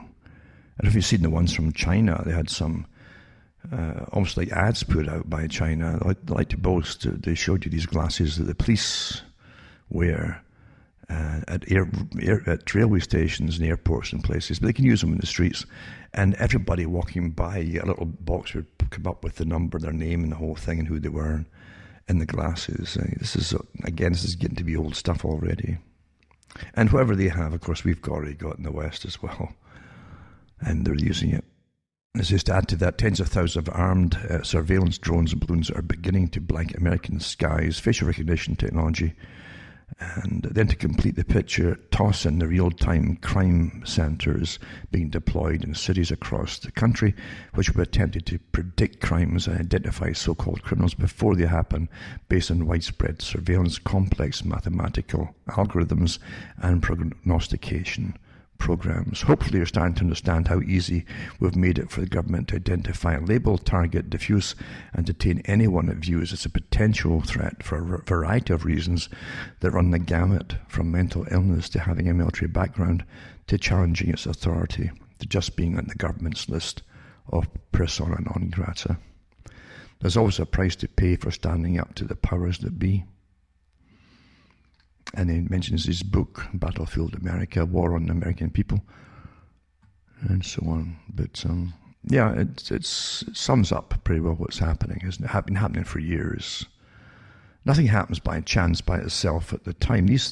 All these different things that are suddenly put into effect have been on the drafting boards for years and years. I always say just take them off shelves and blow the dust off them and implement them when it's time. And that's really how the system works. And remember, too, again, go back into it, because folk forget very quickly, and I do myself at times, to send a few bucks my way at cuttingthroughthematrix.com. And you can certainly use PayPal or send cash even, or personal checks. And any other ways you can find to do it, let me know. That'll help me go on. Because as I say, I'm not backed by it. You'd be surprised. I can't even go into what I do know about other people over the years. But, and even the nasty things that happen, from other people. There's definitely agents out there. I know it. I'm not suspecting it. I know it. And the dirty tricks that they play on others to try and get them off the air is quite astonishing, some of them. So you've got to be very careful. I mean, it's up to yourselves who you listen to. I won't say who you listen to, who not to, but it's up to yourselves. But if you've been bitten a few times, you should start to learn from the experiences and stop following people blindly, even if you like them. And by the way, be very careful. They put out all kinds out there. As I've said before, we have all kinds of personalities amongst us. And we have all kinds of likes and dislikes. And they know exactly, I've said this before too, it's the same as women. If you're a guy, they know exactly through all your surfing. And I did these talks years ago, before I even had the computer myself. And as I said, they already know everything about your personality profile. They'll know exactly your dream woman, what she'll look like facial features, the colour of hair, everything about them, the personality type. All from what you've viewed, watched, and what you've surfed, and what you've read, and all the rest of it.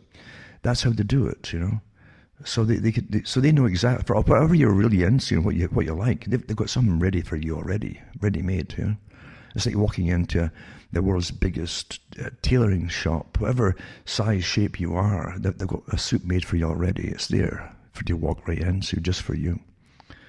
And that's how the whole movement is for the truth movements. Call it what you want.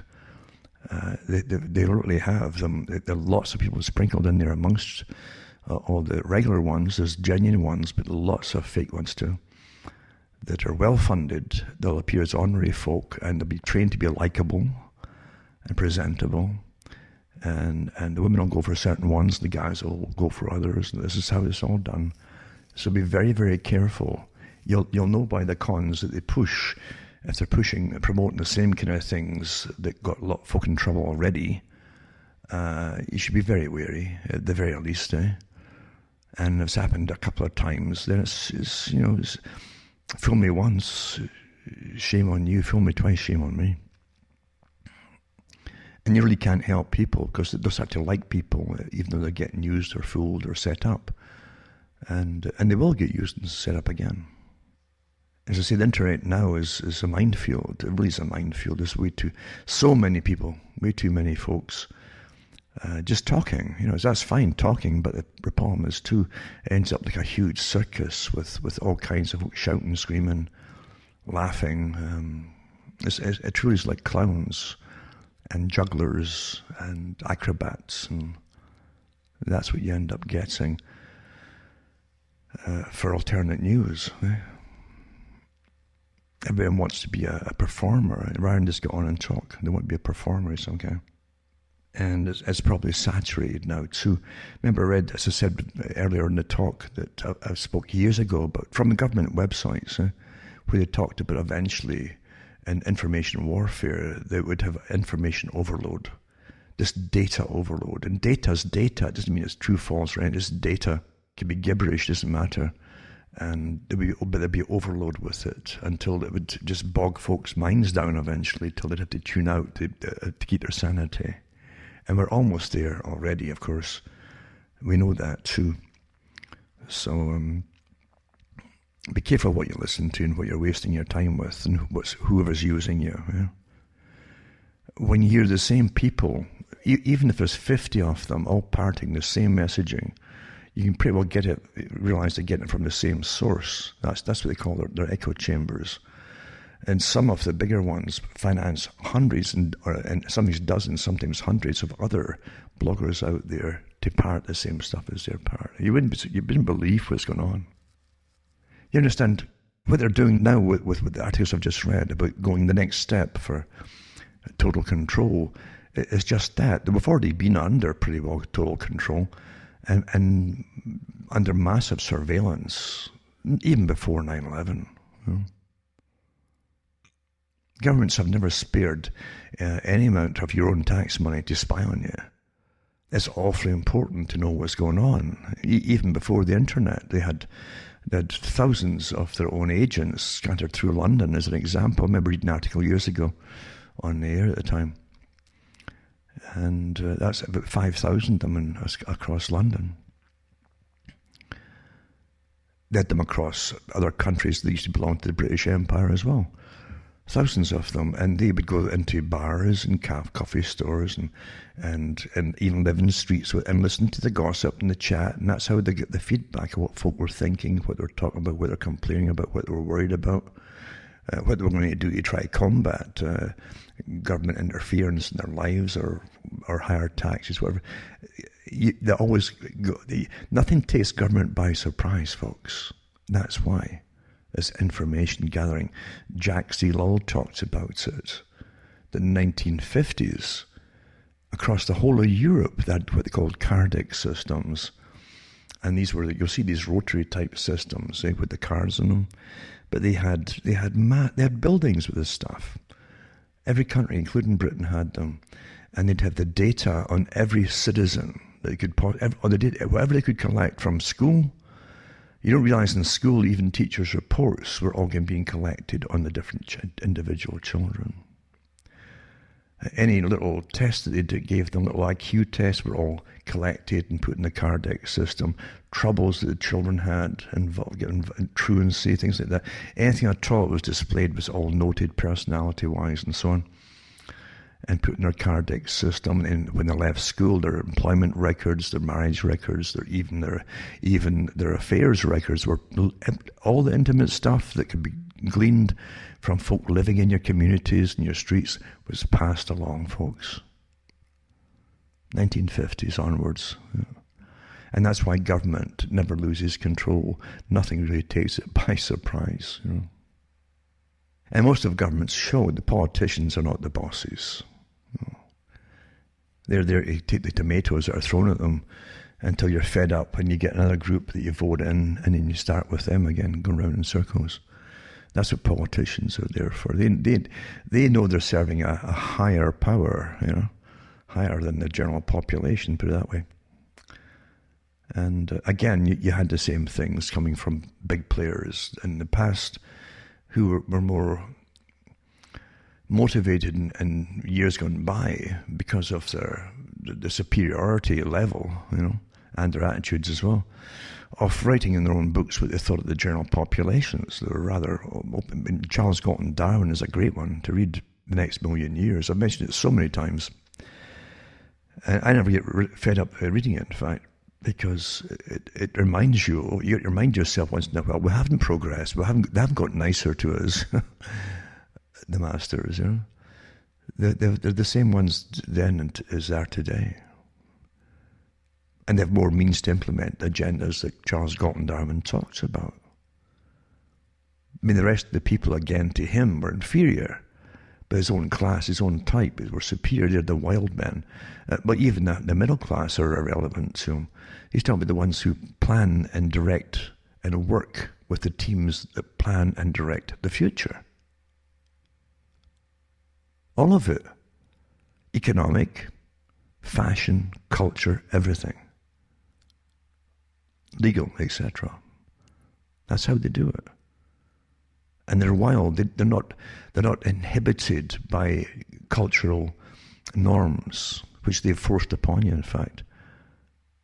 And that's what they say. We steer the ship. We steer the planet Earth. Therefore, we cannot be inhibited. We are wild men. Wild to make great leaps, you see, of decision-making. Unconventional decision-making. Unrestricted by morals or anything else. That means if they wanted a mass call, they would just do it. You understand what they're talking about? The next million years. Mm-hmm. And they have no illusions of democracy. And they're quite open about it. So anyway, I've gone over those articles before and those books before. I should maybe do them in the future again, some more books, to give anybody who's really interested in understanding the real reality of the system in which you're living. Even though you've studied it, and even though you think you understand it, people are still shocked when you actually see it implemented. You can actually see the effects of pressure that's been applied to those that front for the elites. I mean, the political parties that manage it all and so on behalf of those who are above them, and the pressure they're under. And you'll see that the absolute venom coming out of these politicians now, venom, when they cannot be obeyed immediately in this system of authoritarian control. You know? They just can't get the immediate compliance by those who should be obedient to them. And you see them getting really furious about it. And this is a very dangerous time when you see people showing fury in positions of power over the people, because that is the same characters in history who've ordered more drastic things to be done to the publics of some countries in the past. And you're seeing the start of it here now. It's a demonize, I mentioned before, but genocide, how they demonize a segment of society. It's the first step. You make them subhuman in the eyes of everybody else. You keep repeating it, repetition. And then you cut the demonized group off from having the ability to convey their thoughts to anybody else through any other kind of media. It's now the internet, naturally, but in the past I've used it with print or anything else. And so you isolate them, and then you get rid of them. That's what's happened. That's what happened in the Soviet system, as we know. That was the real opening salvo of a scientific system, supposedly scientific, to be used with a new form of controlling the public and directing the affairs of humans in a nation. And what a horror show that was. But you see the same faces then, resolute, working together, determined to get their way. And you're looking at murder. That's what you're looking at, potential murder, from the eyes of those people. There's no doubt about it. Look at the old photographs of Trotsky when he was in charge of the Red Army at one point. So you look at the massacres and slaughters they did.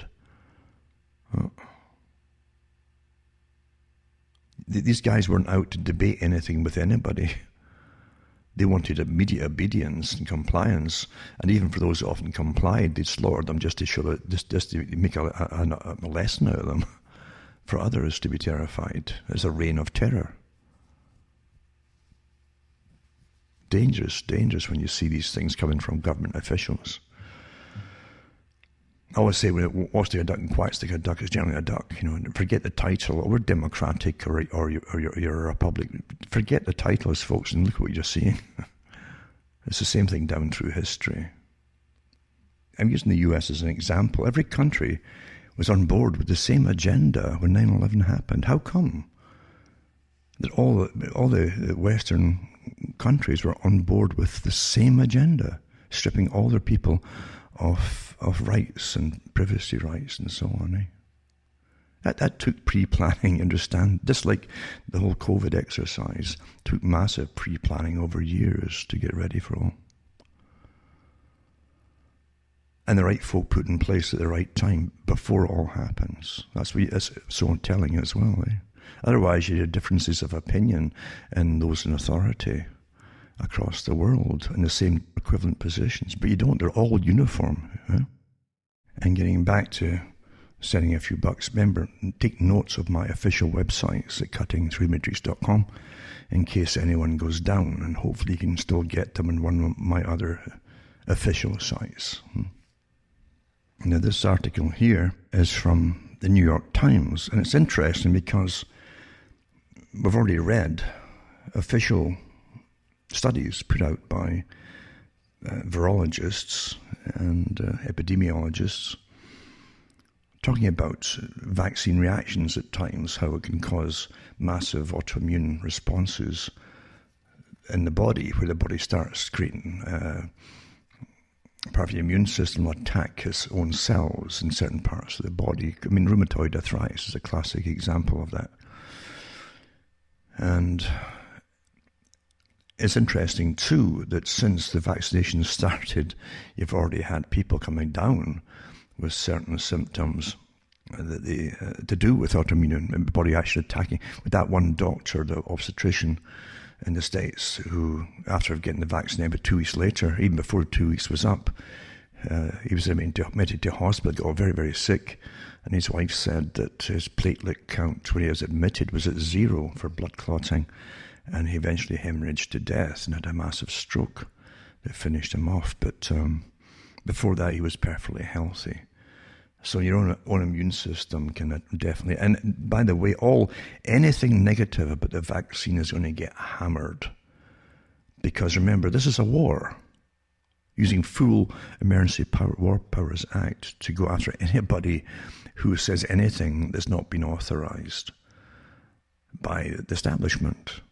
And you can't mention really that vaccines cause any problem. According to all the authorities, they're perfectly safe, even though they admit you in a phase 3 trial when you get it, because they didn't do a phase 3 trial on animals, etc. But so they just know in advance with crystal balls that it's perfectly safe, you see.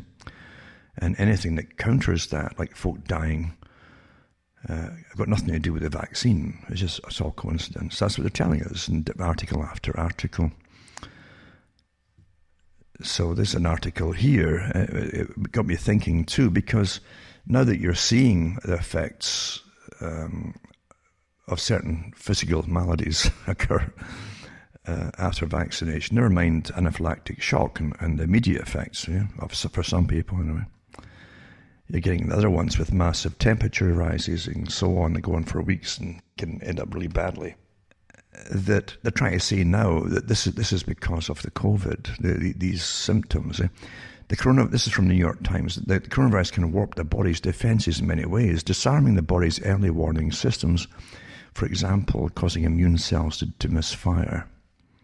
To misfire, But a spate of new studies suggests another insidious consequence. The infection can trigger production of antibodies that mistakenly attack the patient's own tissues instead of the virus. So this is a new study with a new idea, I guess.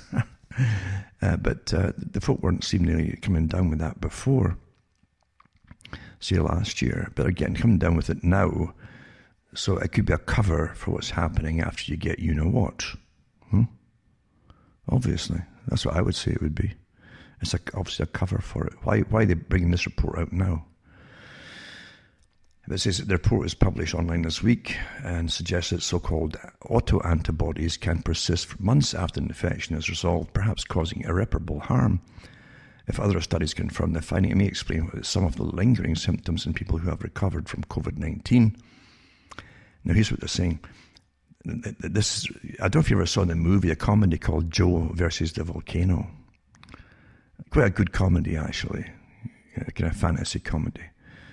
Where a guy in a humdrum, boring job is so depressed and all the rest of it, has a doctor visit him one day, or he was told to visit this doctor. He visits the doctor, and the doctor says to him, "Oh, you've got brain fog, What's that?" He says, "Oh, it's a terrible syndrome. It's a fatal thing, brain fog. A new disease, brand new." And he doesn't know the doctor actually is a personal doctor for a big businessman who wants something from an island, a very rare mineral, a rare metal mineral, I guess, from an island, and the natives of the island demand a sacrifice who jumps in the volcano. And that's how they would, in that way, the island wouldn't submerge under the sea if they got another sacrifice. And in return, this businessman could get the metal. So the businessman had set up this bored guy, this very bored young fella, to be a victim, a willing victim. Well, you're going to die anyway, you got brain fog. And he got his own doctor to tell me he had the brain fog. Well, here's this, I've never heard of it before, because it was a comedy, for goodness sake. And here they are using that very term. You might get brain fog and joint pain. I wonder if you have a desire to jump into volcanoes. So, but this is what I'm saying. A lot of the stuff that's going to come out from You know what, the stuff that's going on now will be causing these very symptoms, and your immune system is liable to attack parts of your body. That's what happened to me back in the 90s. I got a whole bunch of booster shots, and boom, then went massive arthritis, massive spinal problems, massive everything. And the lungs were full, absolutely totally congested. And the eosinophil levels were way up. And then you get on the cortisone to try to bring the effects down, stop the immune system working. Lots of antibiotics that burned a hole in the stomach, like permanent. That was the circular route that went on, but many had gone on before me, and since me too. But that's what did it too. And your immune system starts attacking your own joints. Another one too is to do with distinct autoimmune antibody signatures between hospitalized acute COVID-19 patients, SARS-CoV-2 convalescent individuals, and unexposed pre-pandemic controls. And they compare the levels of different immunoglobulin and so on, and antibodies between 4 different groups, and they give you the results in the bottom too. For those who are really serious in finding out, and who don't mind spending part of their lives, whatever's left of your life these days, since you're all locked down at home, so most of you are anyway. Then you get lots of articles too, like 19-year-old hospitalized in ICU days after receiving second Pfizer vaccine. Still not being confirmed with certainty that the inflammation was developed as a side effect. Of course, you have to say that, of course. And you also had myocarditis cases. Lots of 19-related myocarditis cases have been reported. It definitely seems a lot of problems with the heart, no doubt about it. So another guy, too, was a doctor recently, a young guy, 39, I think, and he ended up with myocarditis too, apparently, supposedly, after a shot. There's lots of this happening, but it's nothing to do with the vaccination. 39-year-old nurse dies within 48 hours of receiving mandated COVID-19 shot. I'll put these links up for anybody who wants to read them. And since you're literally getting hammered for saying, under War Powers Act, your government is at war with you. And any opinion is counter to their mandates. So thinking you got truth or fact doesn't matter at all to the government agencies now. And remember too, in their pandemic exercises, as they went through the different levels and stages of the exercises, they said that eventually they'll go after folk who just won't stop speaking out about it. And they really mean it, folks. This is a script you're living through, like a wartime script, all planned in their exercises, and bingo, you're living through it now. And just like some dystopic movie, you're actually in it. And you're watching them go after people now for not just having opinions, they're going after professionals. And shortly they'll be getting locked up quickly, not just people coming in from airports, getting grabbed and taken off by private security companies like G-Force, that the government's employing. But you'll get extraordinary rendition, just like they did with terrorists, of course. They'll classify as a terrorist, enemy of the state. Dangerous times indeed. And don't think you'll ever, once rights have gone, you never get them back, folks. That happened from 9/11 onwards. All the rights that you've lost and lost and lost. You never get them back. It doesn't happen. It's like income tax. In Britain, it was a temporary war tax. I think in the US they called it the victory tax. Once you start, you never go back to normal. So same with any rights you fought for, they take it away instantly, but they never get back to you again. Yet, you have to fight to get them in the first place. Another one too is to do with outbreaks, and this is the Sun newspaper in Britain. 9 care home residents dead and 69 infected in mass COVID outbreaks 6 days after getting the vaccine. Well, they're finding this after the vaccine. They remember it's supposed to create the spikes, or the protein spikes in your own cells. So lots of folk are testing positive after they get the shots. I'll put this one up too. And 7 Spanish care home after getting the Pfizer COVID jab As all residents test positive for the virus, the second dose is still to come. Congressman tests positive for COVID-19 after receiving second dose of vaccine in the States. Interesting too, because I've got articles here where it says, people have been immune from COVID after getting the first shot. It's all public relations exercises by PR companies, remember. So Congressman Stephen Lynch, Democrat from Massachusetts, tested positive for COVID-19 Friday after receiving the second dose of the Pfizer vaccine earlier this month. Lynch is one of several members of Congress who have tested positive for the virus in recent weeks. He says, I'm fortunate to currently be asymptomatic and I have immediately begun to self-quarantine. So he's self-quarantining after getting the shots. Shots can be dangerous to older folk, eh? And yet the chances of getting ill with the COVID are very rare. Debunked says, this is, here's what they do, but they're debunking any other opinion. It says, no, a Wexford doctor's death was not related to the COVID-19 vaccine. And a number of posts on Facebook have said that Dr. Kershav Sharma died 11th January after receiving the COVID-19 vaccine, insinuating that the two events were linked. Well, of course it couldn't be linked. Although it's understood that Dr. Sharma had received his first dose of the vaccine, his death was unrelated to this. There have so far been no reports of deaths where COVID-19 vaccine is believed to have been a contributory factor, either in Ireland or anywhere across the European Union. This is in Ireland.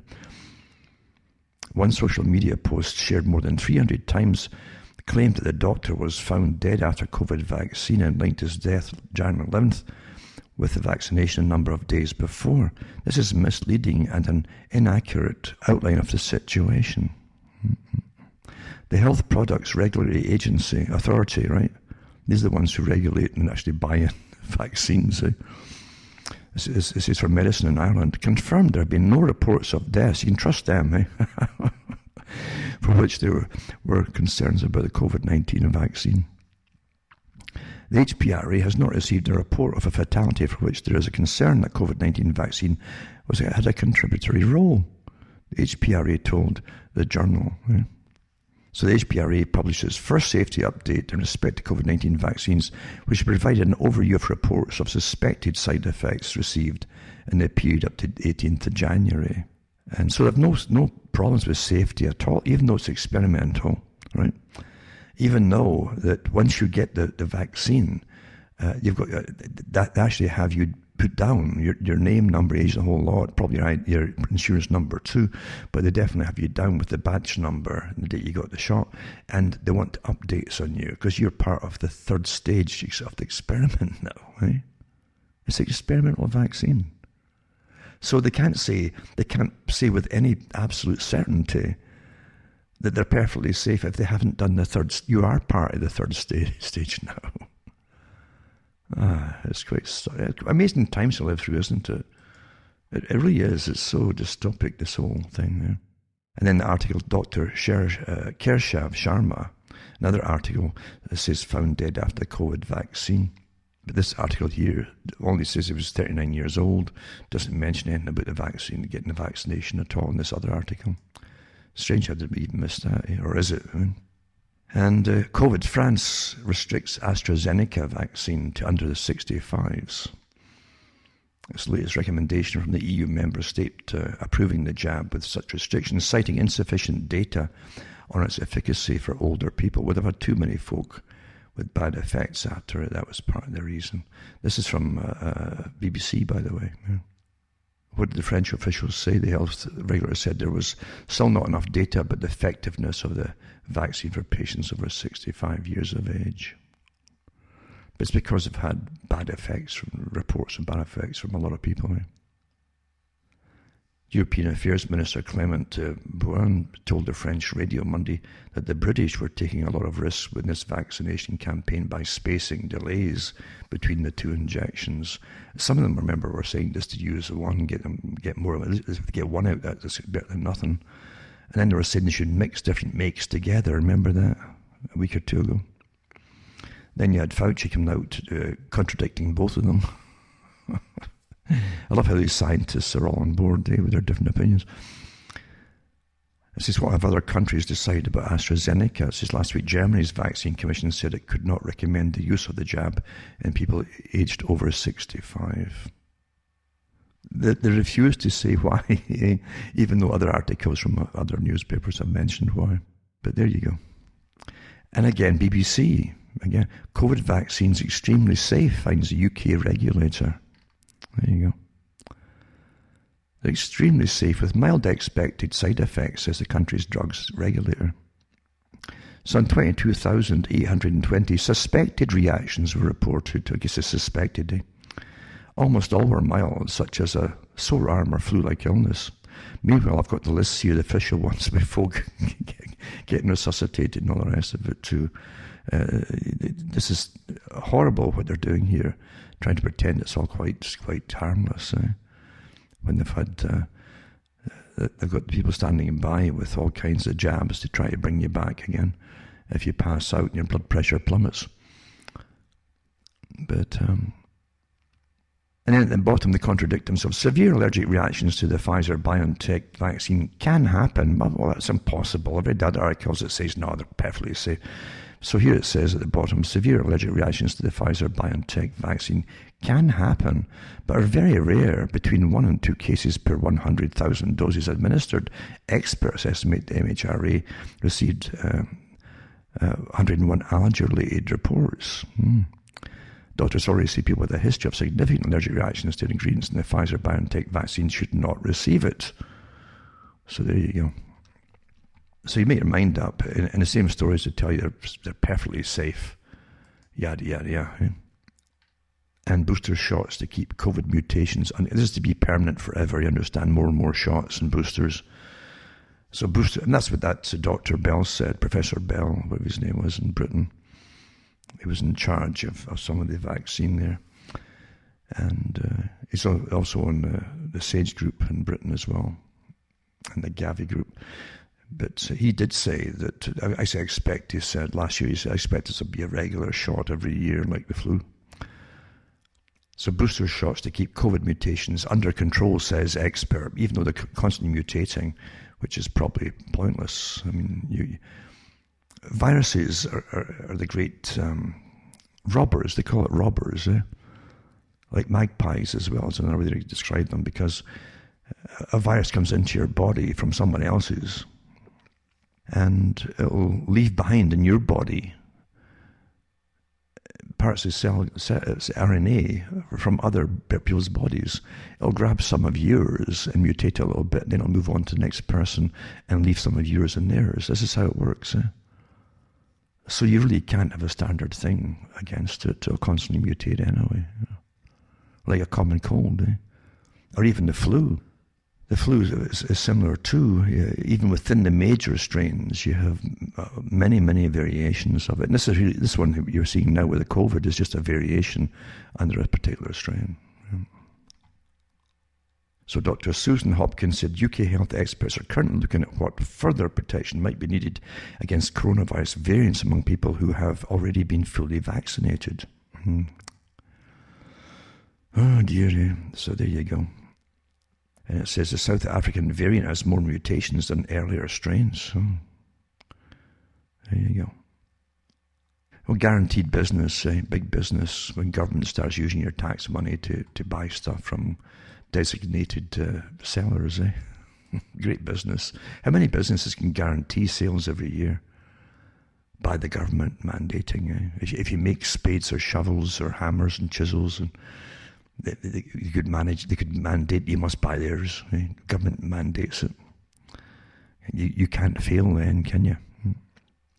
Door-to-door tests rolled out in Bristol, England and Liverpool as new mutations are detected, Hancock says. Oh, there you go. So, so they're giving numbers, not the mutations and all that. So they found 32 cases of the original strain bearing the E4A4K mutation. It comes as door-to-door tests started in 8 postcodes today after 11 cases of the South variant were found in people with no travel links to the country. I guess it's spontaneous. So anyway, yeah, when they tried that last year, too, door to door, and folk told them all to get lost. But they wanted to draw blood, by the way. It wasn't just nasal swab. They wanted to draw blood and all the rest of it.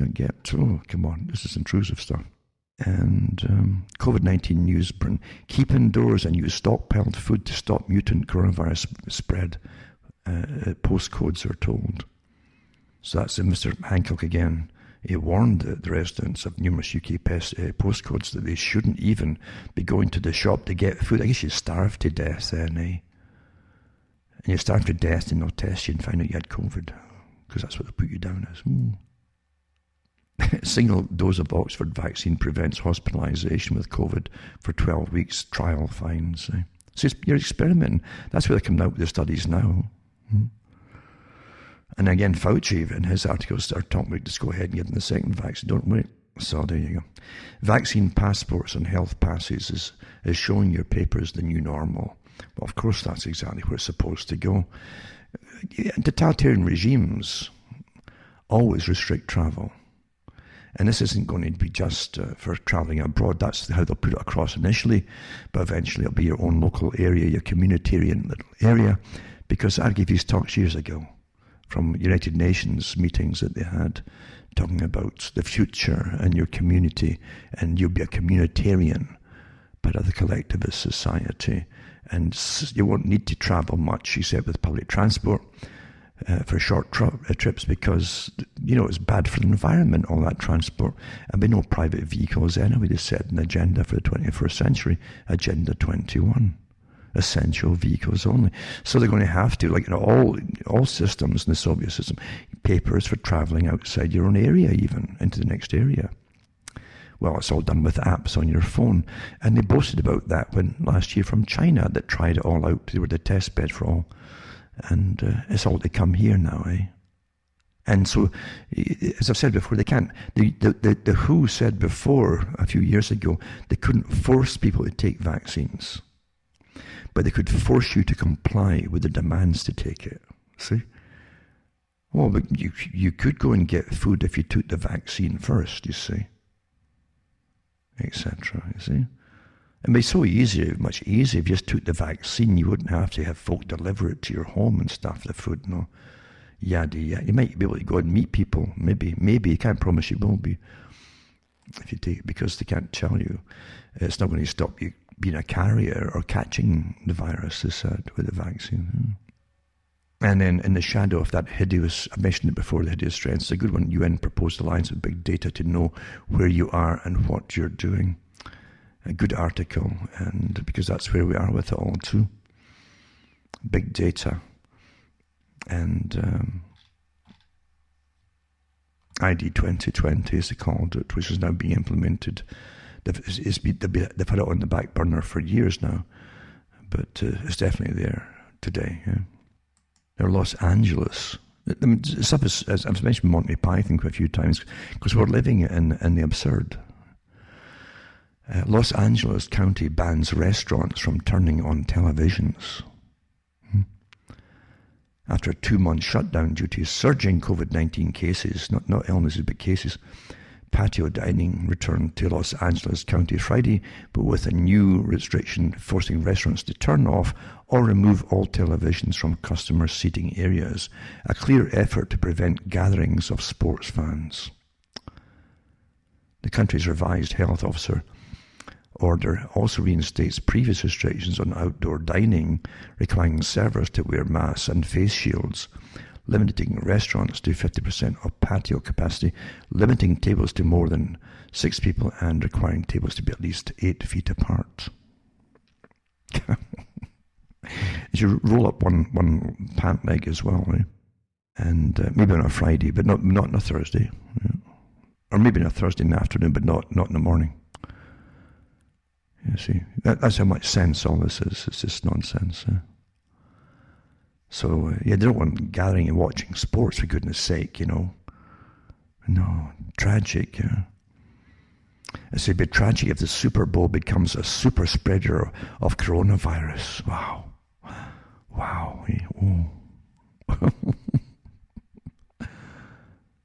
And again, John Whitehead's commentary I've mentioned already, the deep state stealthy, subversive, silent coup to ensure nothing changes. Because that's what you're living through. There's a continuation, folks, of the same system. Doesn't matter who pretends to be in power as the head of it, because they're not the head of it. An implanted vaccine package, ID. Germany's parliament has ratified Gavi's digital agenda, ID 2020. It says this is a centralized general electronic data collection of every citizen to which every government agency, police, and possibly also the private sector would have access. Covers all that's known about an individual citizen, now up to 200 points of information, and possibly more as time goes on, from your bank accounts to your shopping habits, health records, vaccination records, of course, your political inclinations, and probably even your dating habits and other entries into your private sphere. Agenda ID 2020, designed by, naturally, Bill Gates, another part of the Spectre group, James Bond. As part of the vaccination package is backed by the Rockefeller Foundation. It's the same character. They truly are living. The true characters in James Bond exist. We're seeing the characters just right out of the James Bond books. And the same organizations they belong to. We're seeing the Rockefeller, Bill Gates, Accenture, the WEF, Gavi, Schwab and all the rest of it. All part of that vaccine alliance, they call it. It's a Gates creation, 2001, with the headquarters in Geneva, Switzerland. The public part of being WHO, plus a number of developing countries. There you go. And the new domestic war on terror is coming. I mentioned that by Greenwald. Oh, the Scottish Church. It's poor Scotland. I mean, I've always said Scotland, the patron saint of Scotland is St. Andrew. And we used to say he's the patron saint of lost causes, because that's all the Scots ever fought for, was lost causes. And even after they lost their country, they fought for another country. Won other battles for them, because they've got nothing out of themselves at all. Except we had a few paychecks, and that was it. But patron saint of lost causes, indeed. When you see the tragedy of government in Scotland and the betrayals in Scotland, within their own ranks of people, by the way, that was always their problem, was betrayals, and people bought and paid for time, century after century, So anyway, it says that 27 church leaders sue the Scottish government for criminalising in-person worship. And they're going to destroy religion, of course, to give no other gods before them for the ones that are managing the system now, right? And more than 24 churches leaders in Scotland have joined legal proceedings against the Scottish government, demanding a judicial review of tighter pandemic lockdown measures that have closed churches for in-person services and criminalised public worship. At one time they had power, Why do you think this is all happening now when everything's so weak? And what used to be really strong churches has been long gone, actually, from my lifetime. For strength in communities all breaking apart and TV taking over and giving you a different culture, etc. But at one time, too, the churches weren't just churches. They were community halls and so on. They had big events for your communities. And the children went and had parties and different things all year round, different things on the go. So it was a central hub for the people. But that went out long ago, And then started building not church halls, but town halls for the people and so on. Community events were held there then, and the churches started to die off gradually.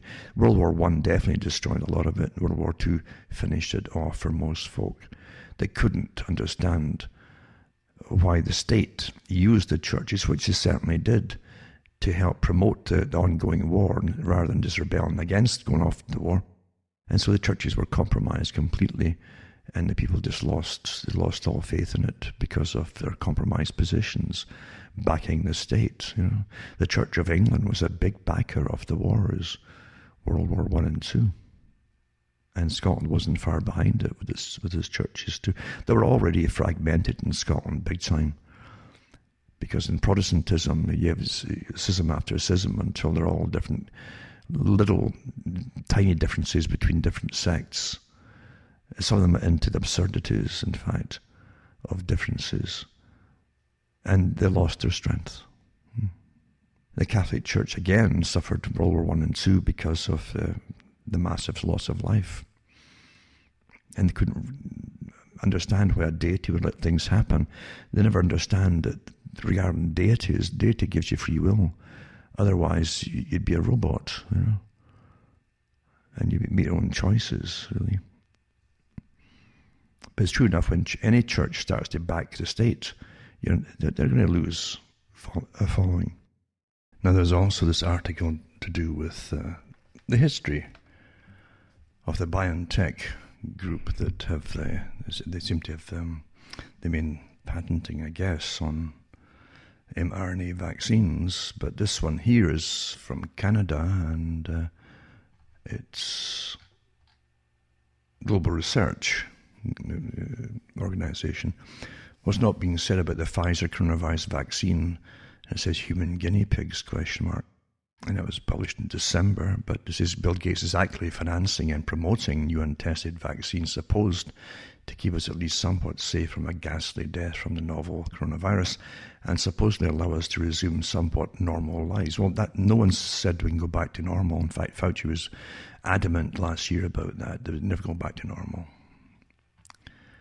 It's a big agenda, and regardless of COVID's kind of like the front row. But it says here, the financial world went ballistic and so on when pharma giant Pfizer and its German partner BioNTech announced in a company press release that it had developed a vaccine for COVID-19 that was 90% effective. The controversial US head of NIAID, Tony Fauci, rushed to greet the news, and the EU announced it had purchased 300 million doses of the costly new vaccine. And it says all the rest is past history. It says, but then it seems that Albert Bourla, the CEO of Pfizer, doesn't share the confidence of his own claims. On the day of his company has issued its press release on the vaccine trials, he sold 62% of his stock in Pfizer, making millions profit in the deal. And he made the sell order in a special option in August, so it would not appear as insider trading. It goes into some of the history of the drugs and the corporations. Pfizer, famous for its Viagra and other drugs, had partnered with a small Mainz, Germany company, BioNTech it's called, which has developed the radical mRNA technique used to produce the new corona vaccine. BioNTech was only founded in 2008. BioNTech signed an agreement with the Bill and Melinda Gates Foundation in September 2019, just before announcement in Wuhan, China, of the novel, this coincidence, novel coronavirus, and just before BioNTech made its stock market debut. The agreement involved cooperation on developing new mRNA techniques to treat cancer and HIV. Curiously, that press release called the Gates Foundation sees BioNTech potential to dramatically reduce global HIV and tuberculosis. 5th September 2019 has now been deleted. BioNTech also has an agreement with one of the largest drug producers in China, Shanghai Fosun Pharmaceutical Company Limited, to develop a version of this mRNA vaccine for a novel coronavirus for the Chinese market. And they're also working with BioNTech, again, the same group again, BioNTech. Yeah. So it says this means that the same German biotech companies behind the COVID vaccines being rushed out in China, as well as the USA and the EU. The vaccine is being rushed through to eventual approval at an alarmingly short time. And it talks about being explicitly experimental. Dr. Michael Yeadon replied in a recent public social media comment to a colleague in the UK, all vaccines against SARS-CoV-2 virus are by definition novel. No candidate vaccine has been in a development for more than a few months. Yeadon then on to declare that if any such vaccine is approved for any use under any circumstances that are not explicitly experimental, I believe that recipients are being misled to a criminal extent. This is because there are precisely zero human volunteers for whom there could possibly be more than a few months past dose safety information. Things about human guinea pigs and so on. And I think I mentioned already, maybe not, that pubs and restaurants could reopen in April, but no alcohol can be served in parts of Britain, I think it is. Is it Britain? And so they could open in April, or they could soon. No, everything's could or possible if your master would say so. But if they agree not to sell alcohol under the options being discussed to allow the widespread relaxation of coronavirus restrictions after Easter. This is from the Telegraph newspaper or news site. It can disclose that a temporary booze ban is being considered as part of the government's roadmap for lifting lockdown. Why don't they just ban the TVs and the booze then, and they can just sit and stare at each other maybe? As is understood, the move is being discussed to allay concerns from Professor Chris Whitty, the Chief Medical Officer, and others about the effect of drinking on social distancing. Under the three-stage plan for lifting restrictions, some outdoor socialising is expected to be allowed in March, and schools are set to return. It's hoped that hospitality can then reopen in April, and that all of the most vulnerable will be vaccinated by May. They're already backing off from the elderly because of, well, just, you know why. But says with almost 11 million people now vaccinated and deaths, hospitalizations, and infections is all falling, the government is under increasing pressure to explain how and when the restrictions will start to be lifted. But isn't it amazing? I mean, I think it was in Australia, there was a song, it was with a pub with no beer, That was the name of the song, a pub with no beer. So there's no beer, no TVs now, eh? By the way, you think that you're not under Emergency Powers Act, which is War Powers Act. It's the same thing. They call it Emergency Powers Act. And I was looking into RTE News, that's in Ireland, and Current Affairs, and just looked up Wiki, to see what the history on the company was. They're like the BBC, you might say, or their own version of for Irish news, basically. And so anything at all will get put through the radio and television over there. So it's a national news service provided by Irish Public Broadcaster Ireland. Its services include local, national, European, international news, and so on. And they've got it in Irish language as well, and so on. But they've got not just in Ireland; they've got stations across different parts of the world now, I think. But just reading through it, the boring stuff that I read through, but it gives some of the history. It started in 1926. It was Ireland's first radio station, and its first advertised news bulletin. It was put out 24th May 1926, and I think it was about the Second World War, referred to in Ireland as the emergency. That's what they called the Second World War, the emergency, and media censorship of radio broadcasts under the provisions of the Emergency Powers Act. That's what we've got in right now, right? This is what's war emergency. Emergency Powers Act, 1939, affected news bulletins before any news bulletin was broadcast. The script of the bulletin was read over the phone to head of the Government Information Bureau, Frank Gallagher. Censorship under the Act was lifted on the 11th of May 1945, so that the phone, what they were going to broadcast, to literally the head of the Government Information Bureau. You understand? You all think you've been free. Really? When were you free? When were you free? Quite amazing. Now they'll go after you for anything contrary at all about COVID, or your own observations, or some experts' observations, and it's all taboo. It can't be allowed unless it's rubber stamped by the Ministry of Information, the Ministry of Truth, as George Orwell would say, you see.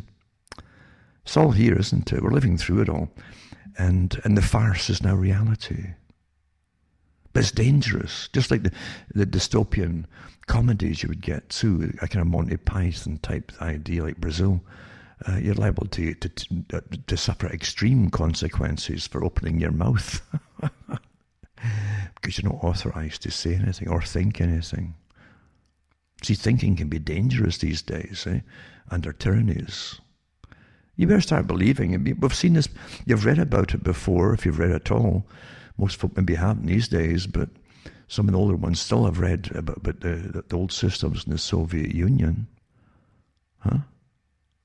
That's where Hitler got his ideas from, because he worked with them initially, with the Soviet system initially, for years.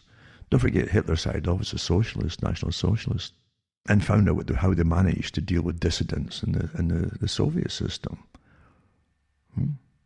And had the Young Communist League, and he created the Young Hitler League eventually. So he copied the systems. But you're living through it now, eh? Censorship departments, maybe a knock on the door. What are you thinking? Why are you telling people what you're thinking? Your thinking hasn't been authorized by the state. You got bad think and wrong think and own think. I mean, as I'm saying this kind of thing's happening, And it's going to get a lot worse, folks. Because this agenda for the whole 21st century,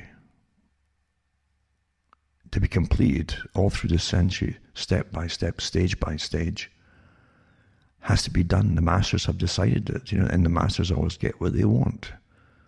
Because as far as you're concerned, they own the world, they own the system.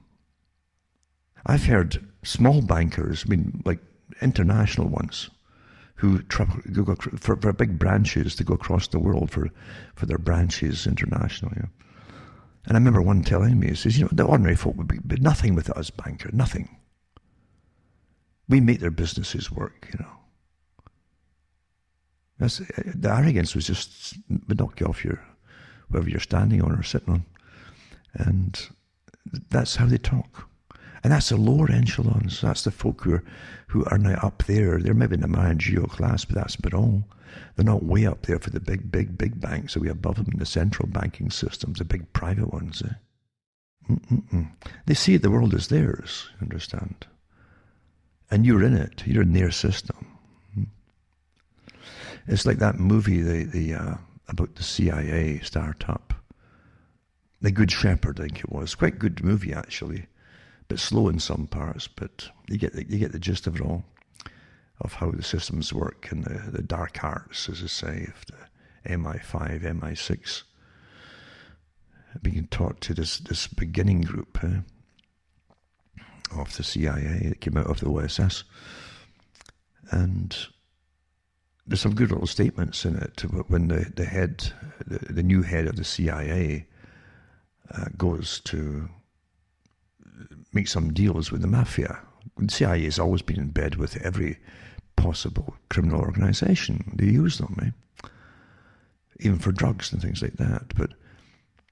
But they go there and they talk to the head of a mafia family, and they're chatting away. And the mafia guy initially says, "Well, we've got this now. We've got our own families. We've got big families, and we've got our own culture." And talk about the mafia and Italian background. And he says, "What do you guys have?" Meaning the white American guy. And the American guy says, "Well, we are the country." I'm kind of paraphrasing. We are the country. He says, "We run everything." He says, "We own everything." He says, "You're just the tourists."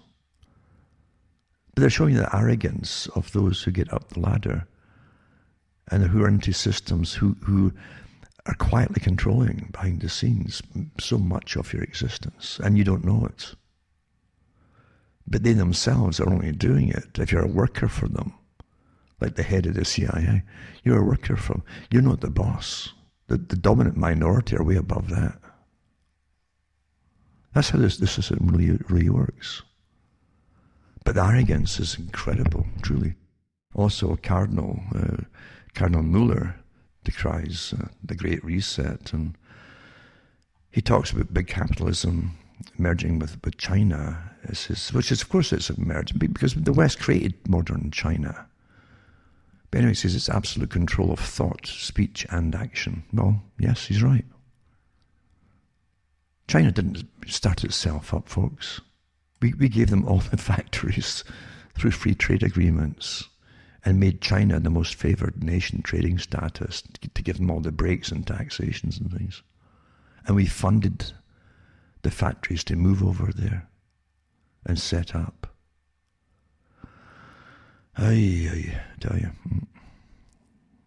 And COVID vaccine passports to allow Brits who've had the jab to go on summer holidays planned by government, it says. And that's how this is from I think the Sun again. Yep, the Sun news outlets. And so the UK is developing a vaccine passport system as Greece prepares to let in tourists who have had the jab. So you can show that you get proof of inoculation as a condition of entry. And they got their article from the Times as well. And the links are here too, on this one to it. And it comes as despite politicians, they call them ministers, were politicians repeatedly insisting that vaccine passports are not part of their plans. Well, when will you expect truth? Well, why do you keep expecting truth from politicians? You say you don't believe in miracles, but you keep expecting one day they're going to tell you the truth on anything. So tourism makes about a fifth of the country's economy, which has been battered by the deadly pandemic. So there you go, there's your passports there. And to get anywhere at all, and eventually you'll be inside your own country. You know that too, don't you? Because I read articles years ago from the WHO of their wonderful plans, and if they can only get them to pass, that you would need passports inside your own country to even go into grocery stores eventually. We don't force you to take jabs. We just coerce you into making it impossible for you to live without them. You see, that's how they really do it, isn't it? Don't you get fed up being treated like a child your entire life? And then when you're trying to become an adult, they threaten you. And then you go and vote for them. What's wrong with you? So that's the system we're living in or existing in, folks. And it's not going to get better. It'll get a lot worse. Because the World Economic Forum has told us that everything is riding on this agenda. They had tried to get it all through with the climate change. Oh, you're killing off the planet. You're the enemy of nature. You're the enemy of the world. Oh my goodness, the Club of Rome. So man is the enemy. And because of droughts and famines and so on, it says that would fit the bill, that man is the enemy. And so by using that as an excuse, they'd regulate you into the poorhouse, basically. And it's not fast enough. We weren't listening to them, we were ignoring them, and bingo, well, COVID breaks out after they said that at the meeting in 2019, that folk weren't listening to them, the climate summit. They'd have to do something more drastic. And just like 9/11, where the PNAC group said, well, we need a Pearl Harbor event. Well, bingo, you get your Pearl Harbor COVID events for this one, just the same, and the whole plan gets dusted off and rushed into action. Sad but true. That's how it really is, isn't it? We're living through it, and folk don't recognize what they're living through. Now here's another one too, which I really didn't believe it at first. I had to wonder. Because I've read articles over the years to do with the Soviet system. Orwell showed it too in 1984, where the children were taught and raised in school to snitch on their parents as spies, you see. But we saw it working in the Soviet Union. That's where Orwell got the idea from. And also the Nazi Party encouraged children, the Hitler Youth, to snitch on their parents if they heard them saying anything unpatriotic or whatever, or criticizing the system. And we always thought, that's incredible. No wonder we went to war against, and yada, yada, yada. That's what you're taught. That's what you're supposed to think. Oh, we went to war to fight against that terrible kind of system. Spy kids. New intelligence laws allow children to work as secret agents for local councils. This is Britain. This is from the Daily Mail. To spy for local councils, anti-fraud bodies, and even the gambling watchdog, and even shop their own parents. And police and security services amongst those who will be allowed to use under 18-year-olds. But many other public bodies are also on the list of those with permission. They include local councils, gambling commissions, and food standards agencies. And scores of government bodies and armed forces and even gambling regulators will legally be allowed to use child spies, including against their parents. That's amazing. But guidance for the Covert Intelligence Bill, that's what they're calling it, CIB, currently going through the Lords, the House of Lords, outlines other public bodies who will be allowed to employ them as undercover agents. It says the public, which has been published online, and I think I've got the link for it here too, mind you, it should be included in here, yeah. Prohibits those under 16 from being used to inform on their parents or guardians, but it permits the use of older teenagers to be used against their own family under special circumstances. In other cases, authorization, should not be granted unless the special provisions contained within the juvenile's order are satisfied, it notes. A CHIS aged 16 or 17 old should only be deployed to gather evidence against their parents or any person who has parental responsibility for them, where careful consideration has been given to where the authorization is justified in light of the fact. This is astonishing, eh? I tell you.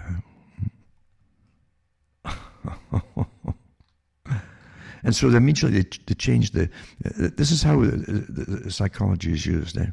So Anne Longfield, the children's commissioner, so you get commissioner for children, called for the use of child spies to be banned, she says. They've been using child spies for years in Britain, by the way, for other reasons, even getting them to go into stores and ask for smokes and things. Then they charge the shopkeepers, and they've done documentaries on it over the years.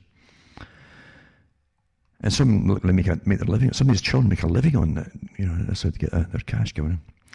Anyway, she says, I remain to be convinced, she says, that there's ever an appropriate situation in which a child should be used as a CHIS. She told the Telegraph, this practice is not in the best interests of the child. See how she spins it as she's trying to condemn it.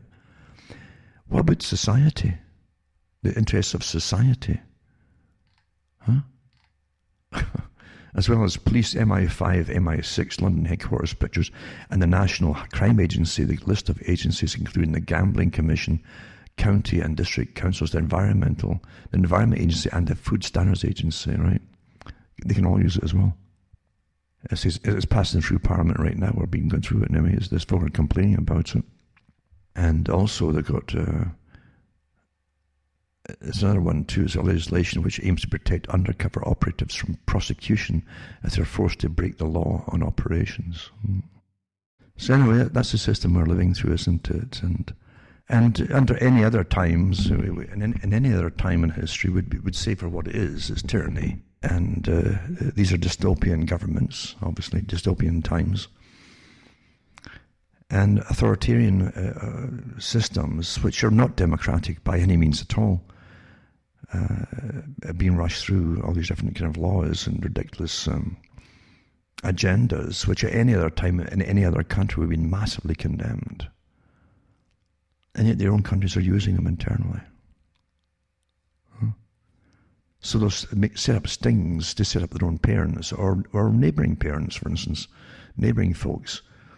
What do you think of so-and-so? Oh, well, I think so-and-so will not get reported. That's it.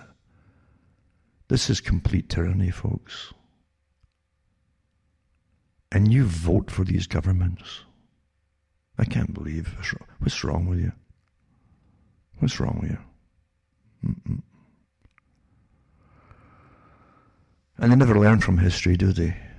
Folks never learn, That's what I'm saying. Never fight across the seas for something. Never do that. Never, ever do that. They used to say that the only thing to fight for is a little bit of dirt you sit on. That's about the only part you have some control over, at least to grow your own vegetables and support yourself. But don't go over and fight in other nations for vague whatever, or the evil empire, or the evil Satan, or whatever they want to call the latest target. Because you're being used for a system that has that will turn around and do what they're doing to you now. What's wrong with you? Wake up and wisen up, because You don't get many chances, retakes on this. You get the one chance at everything, really, generally. And you have to make decisions as you go along. But can't you see what you're living through and how bad it's going? This is just the start of this. Look at Mr. Schwab and his great agenda here for the Great Reset, making things better and new and all the rest of it, bring back better. This is the complete sustainability agenda, post-consumerism, folks. They've had it with you buying things, and keeping yourselves happy by buying things, even though they made sure that all you could buy was junk that wasn't made to last at all. That's why you had to keep buying stuff. But it's always your fault, not theirs. Oh no. Psychopaths will always make excuses to project onto you what they're doing themselves. It must always be your fault for what they want to do. Because whatever they want to do is going to be pretty nasty for you. There's no doubt at all about that. And to shut down the world's economies, where they say that if you get COVID, you got 0.04 of 1% chance of becoming ill with it or sick or dying. And now you'll notice too, they already have lots of good treatments in the hospitals, good antivirals and so on. So even the folk that were dying before last year, because they were ramming those stupid ventilators down their tracheas, they're not doing so much now, and folk are recovering much better. But literally 99% of the people don't even know they've had it and don't have symptoms pretty well. So yeah, this is a big agenda, but using COVID obviously, for the Great Reset. Build back better, BBB. And reimagining society, reimagining commerce, reimagining education. All from the same head of the Hydra, you might say, the main head of the whole Hydra, the capstone itself. When they all parrot the same things, it's all coming from a central command. And once again, you're going to have to come through and have there's a few people who are committed to help each other out. It's because times are going to get bad, really bad.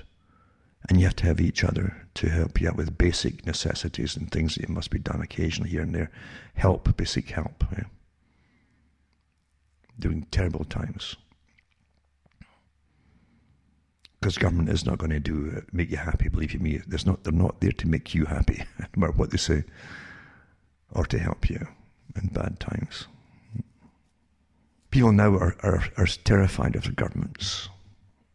I think it was Jefferson talks about the systems.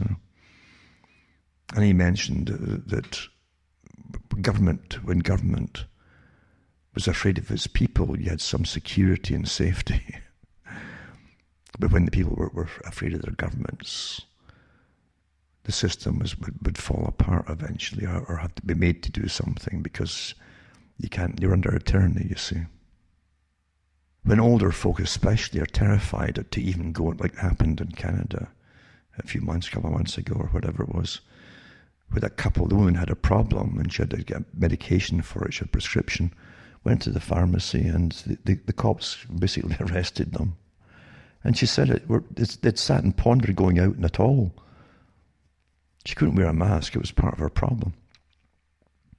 That she was getting the prescription for it, didn't matter, you see. But she said that she and her husband were worried about having to leave home because of what might happen to them by the police. And it did happen to them. So people are living in fear of their own governmental agencies. That shouldn't be, folks. These are the things we used to accuse tyrannies of. Tyrannies that were always across the sea somewhere. Now they're all here. And you can't go on for long like that. Because tyrannies don't stop being ruthless. They get worse, unfortunately, as time goes on. Because psychopaths start to get used to very quickly you obeying them. and then they become very impatient when they have to use more persuasion to get you to go along. And then they stop persuading you and just order you, like Fauci. What a system, eh? What a system. But the whole system is geared towards massive change. And what Quigley's talked about war, more done in 5 years of war, he's talking about massive changes, social changes. That's what you're in right now, using a war-type scenario. The Great Reset isn't just finances, it's an entire structure of society and living, right down to the personal life, or if you should even exist in the first place. I remember giving the talks where I said that eventually you won't get born unless they need you for something. That's where they want to take it down the road, you know. You have to have a purpose to serve them, the great state. Yeah? So help each other out. Don't forget that. And try to patch up any differences you have with a few folk you may have fallen out with even, because these are tough times and you have to put things behind you. And don't start yelling to families and falling out with families about this. You'll need the families if you have families at all. And you will definitely need each other, believe you me. So remember, send a few bucks my way, cuttingthroughthematrix.com, list all my official sites, and send a few bucks, PayPal, cash, or personal check will do fine as well. And as I said, hopefully shortly I'll be able to get and post a few books off and get that done. So have patience, because the whole world's being forced into this right now. So you got to have a bit of patience all around. And don't fall out with each other, right? So from myself, Alan Waterman, Ontario, Canada, it's good night. May God or your gods go with you.